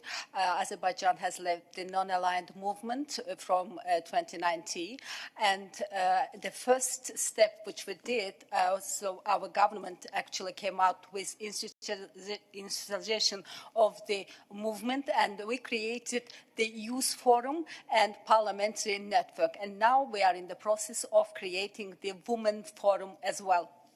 We think that these organizations, sub-organizations are very crucial so that to find more and more platforms to discuss and to share experiences. So I want to say that climate action is the very process which required 100% of participation of every member of the society. So before Mr. Ali from the United Arab Emirates, he mentioned that actually the climate change impacts all in the society in equal levels. So we agree with you, but we want to say that actually climate action, climate change impacts men, women, and youth in different ways. So we need to find these ways. We need to discuss how it impacts, and we need. It is imperative to capture the voices, priorities, and knowledge for effective climate change responses. Thank you for your attention. Thank you very much, Your Excellency. We now move to number 11, please. Yes, it's you. Well, thank you so much. I come from the Zambian Parliament. I'm one of the youthful leaders. I think the question you've asked is very important on how we can create networks and with regard to championing climate action, particularly around women and the youths. I think just to give a background to what's obtaining in Zambia in response to the question. I think what is more important is to make parliaments, first of all, accessible to different stakeholders like the civil society organizations and also the various players in the climate change and the women and youth agenda. Because if a parliament is not accessible, then it becomes very difficult to create the necessary networks. I'm proud to mention that my speaker in the Parliament of Zambia, it has a strategy that has created Parliament closer to the people. And I think that's the most starting point, because a Parliament should be accessible by the civil society organizations.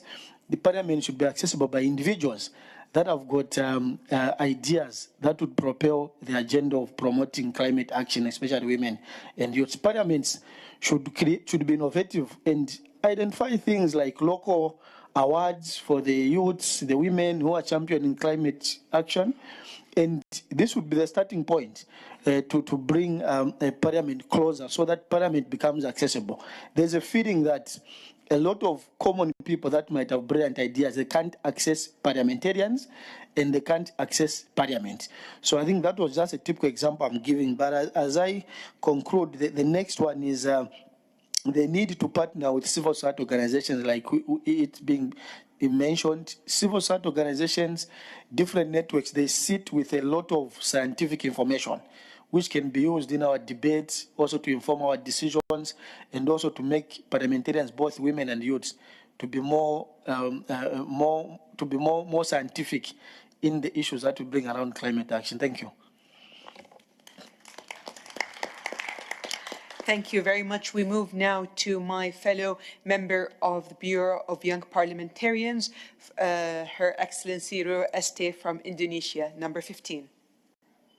Thank you very much. So firstly, I just wanted to congratulate the UAE for hosting this session in the Blue Zone. So what a momentum, and it's so great. I'm very grateful to be here with all of you coming from the CSOs and also from academias and activists, all of you here. So I wanted to kind of just stress on the point that young people are the generation of the future, and so it's our responsibility to ensure that our future environment is safe enough for us to live in, but also it's safe enough for our future generation to live in as well. So that's a really important point I wanted to stress on. And also, I strongly believe that effective communication and partnership is essential in ensuring that we do create this sustainable future. And not only between governments, but really just across sectors. So I mentioned earlier, Parliament, with the government, with CSOs, with the academias, with young people, with all levels of society, to make sure that we do sit down. And this in itself is proof that we're able to convene in such a manner for us to share our thoughts. And the very spirit of gotong royong, this is a saying in Indonesia, collectively working together side by side and achieving a goal is very important. We, as parliamentarians, we need to ensure that the commitment of mobilizing $100,000 billion per year by 2020 through 2025 is realized.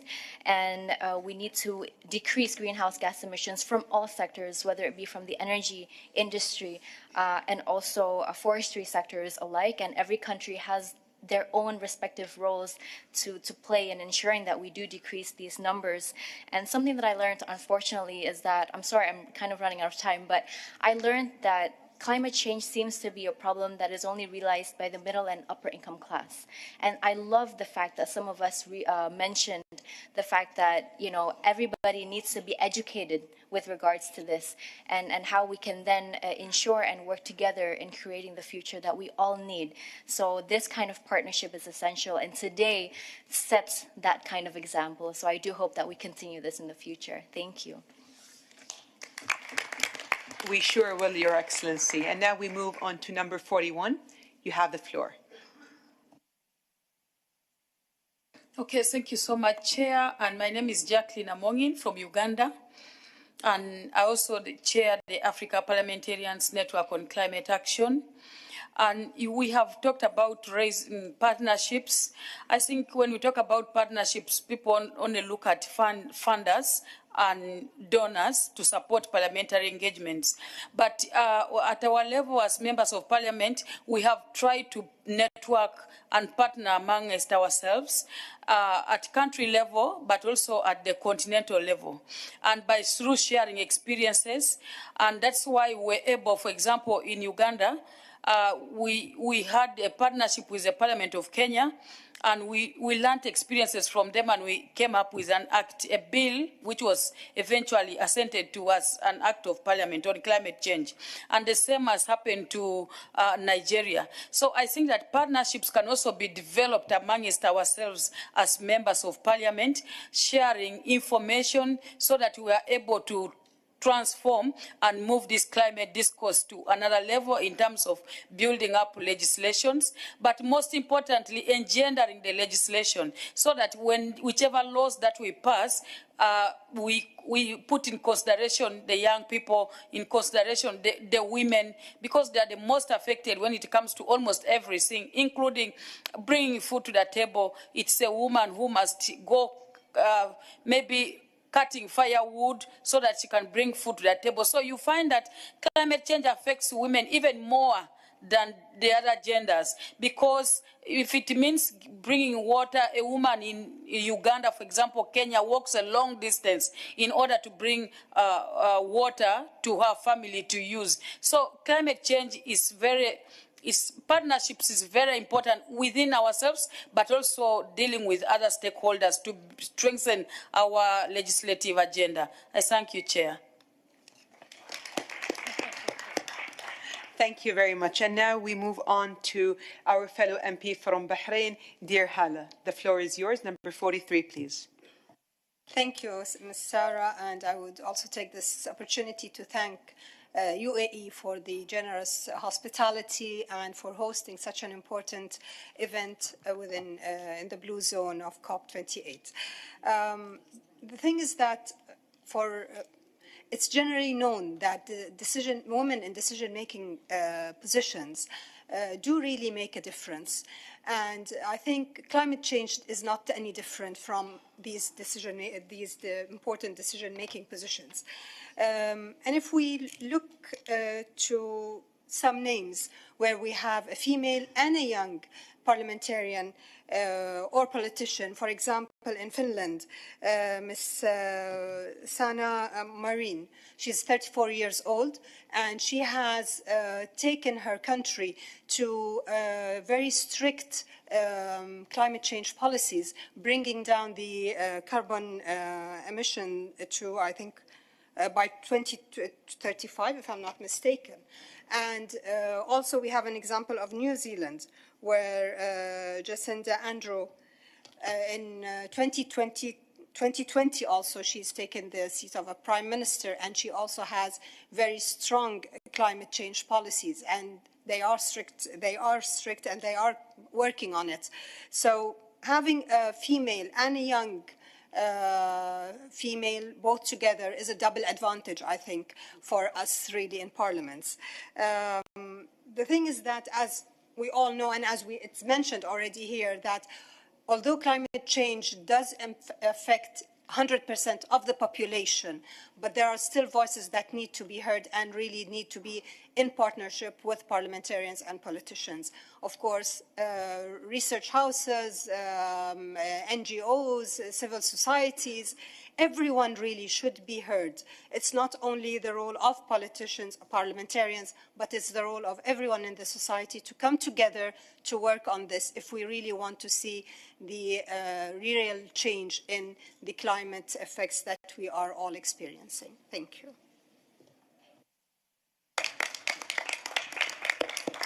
Thank you very much, dearest Hala. I now turn to Henk Rogers, who is the founder of Blue Planet Foundation and the Planet Alliance, a global movement to end use of fossil fuels and create 100% renewable energy. The floor is yours. Thank you very much. We are all here to stop climate change. Make no mistake about it.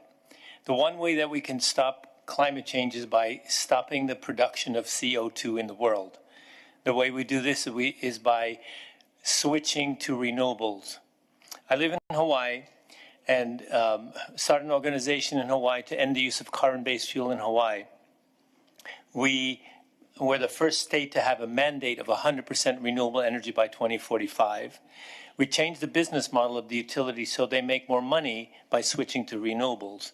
We are already at 36% renewable energy, and that's after consuming $2 billion a year on oil and $1 billion of coal.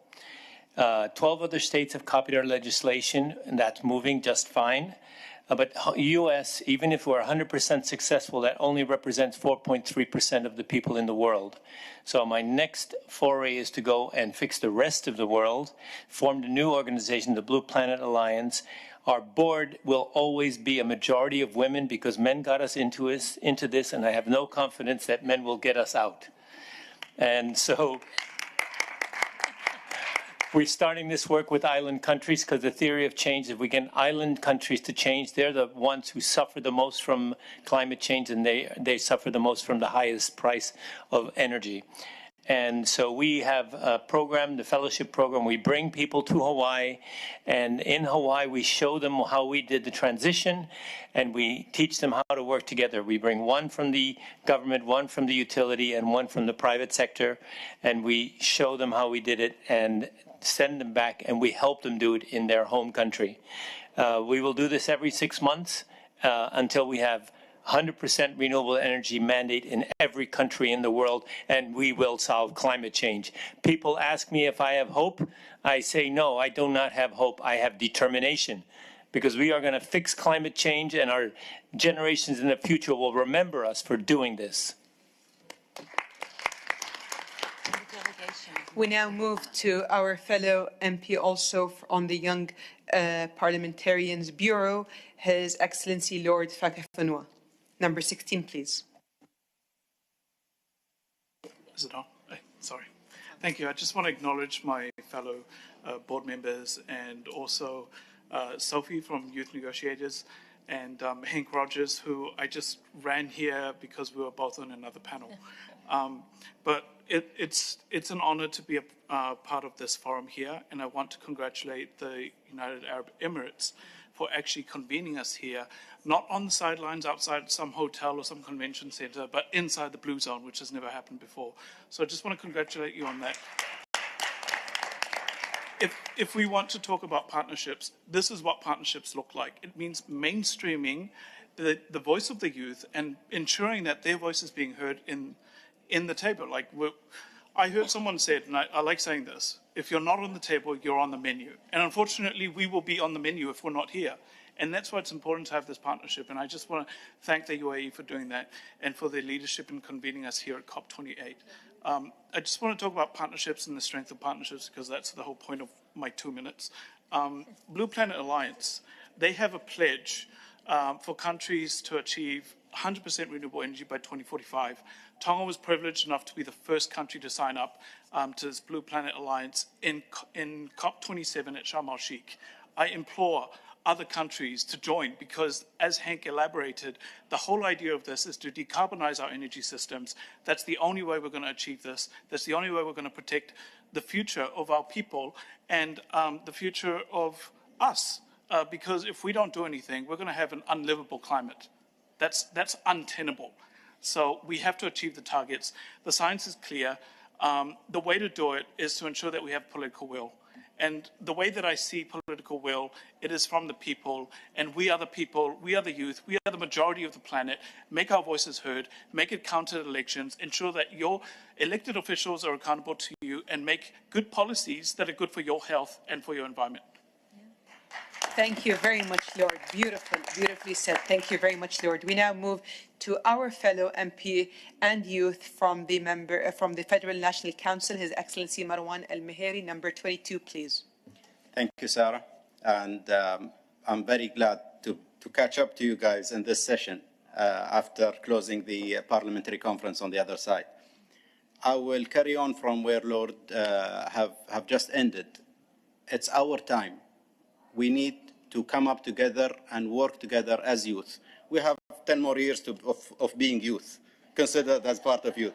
So let's use that 10 years very wisely and put our efforts together. It's our time. We can do it. If we can get our problems aside, we might disagree on the way we do it, but we keep the dialogue going.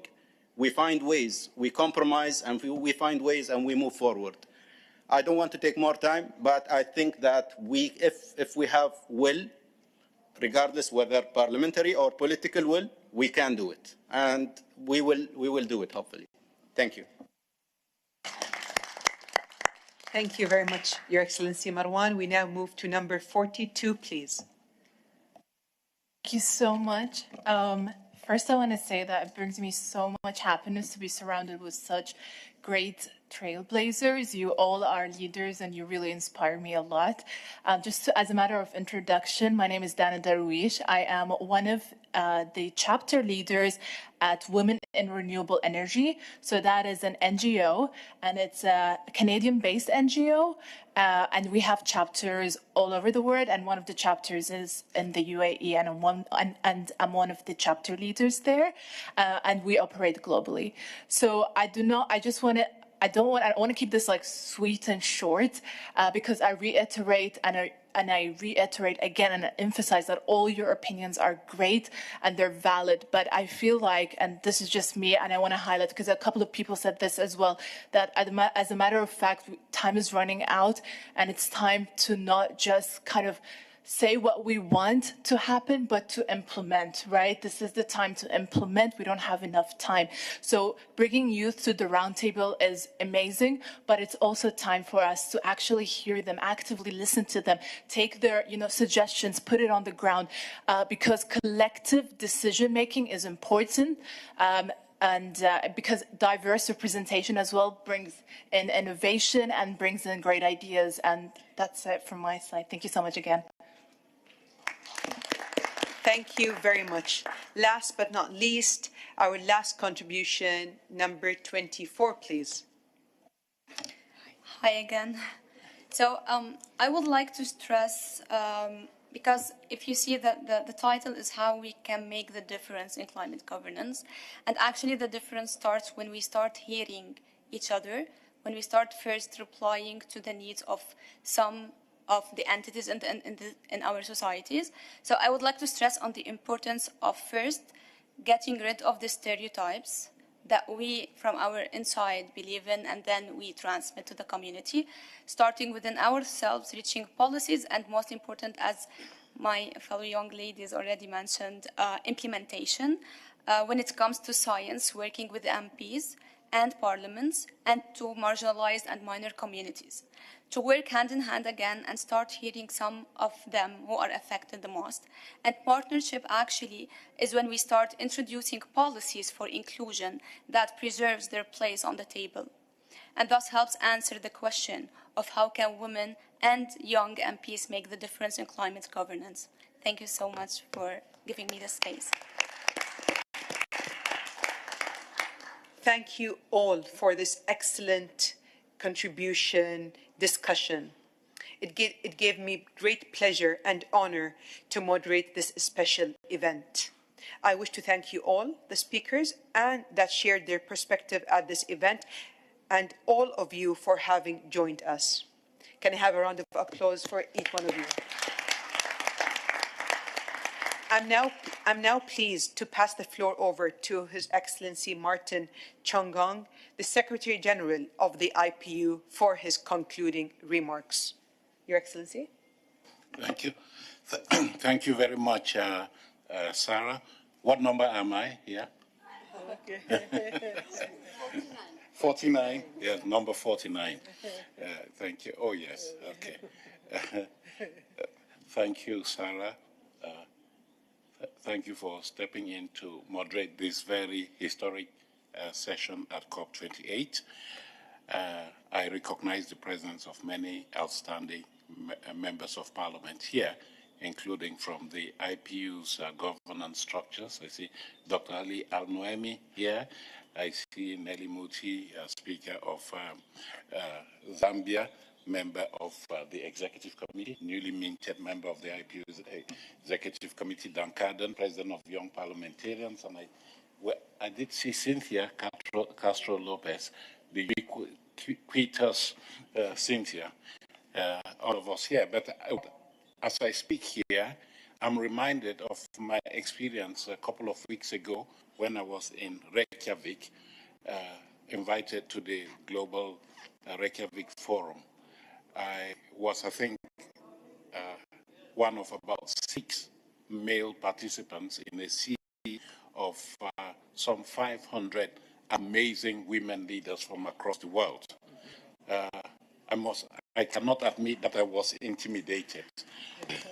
I felt very much at home because I saw the power that we could muster from the determination among these very, very capable women. And when I look at the room here, I also see that you don't only have women leaders, you are also having young faces. And this is, I think, typical testimony to the intergenerational, intersectional dialogue that we at the Interparliamentary Union want to promote. It is no longer a discussion of the elderly generation with the younger generation or men versus women. It is an inclusive discussion bringing to the table and not the menu, as the speaker from Tonga said, bring everybody to the table to have a good discussion. I had to rush across from the green zone to the blue zone, where all day today we have been at the green zone for the parliamentary session, which in itself was a momentous occasion because it was the first time the IPO was organizing a parliamentary meeting in the green zone of COP, in the heart of COP. And now we are here having another meeting in the blue zone. So we are scaling up our involvement in COP28, and that is how it should be. We have people ignore the voice of parliaments, they ignore the voice of women or youth at their peril, and there's no way we can succeed if these key stakeholders are not on board. So I'm very glad that it has been possible for us to come together. I do know that productive discussions have taken place here, and that we are hoping that we have been able to ignite a new movement within COP28.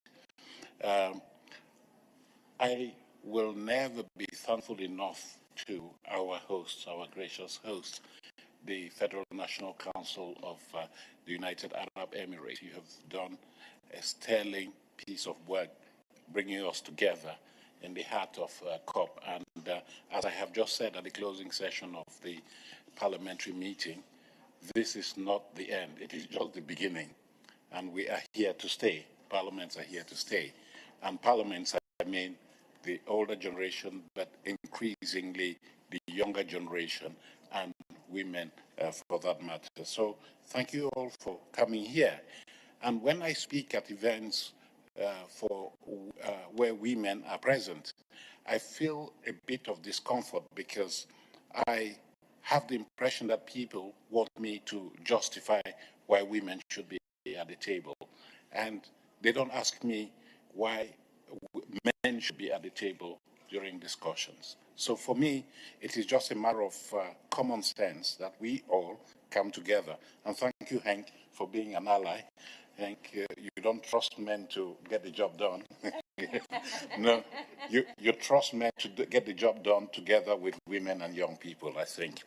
And so I am very pleased that we can see a movement here, a swell movement of youth activism, which I'm sure will yield tangible results. Listening to the conversations that I heard when I came in here, I see that there is a capital of determination and enthusiasm among our youth folk and our women folk to work together to make this world a better place through saving our planet.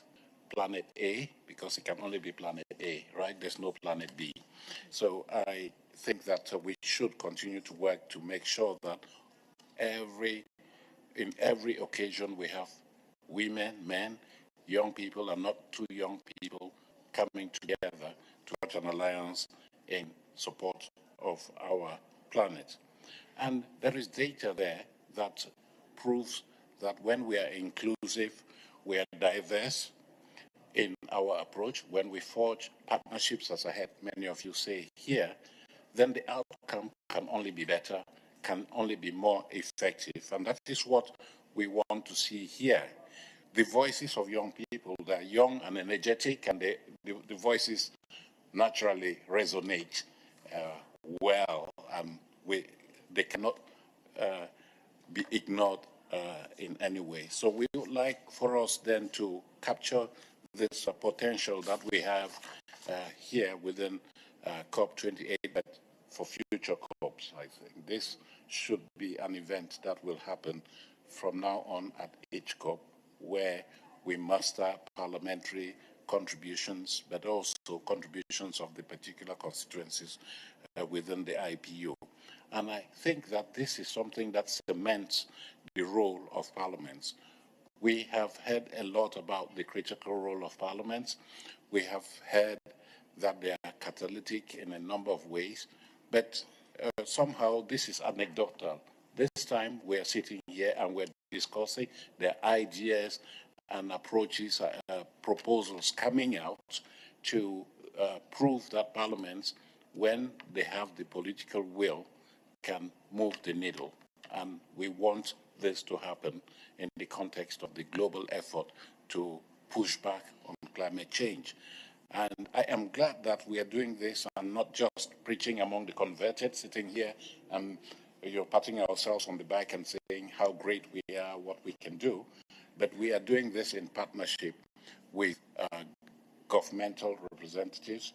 We are doing this in partnership. I see academic community being represented here by Amanda Ellis, our very good friend. Amanda, thank you very much. Hank brings in the civil society activist approach to it, and together I think that we can create a mixture that can cure the disease of climate change.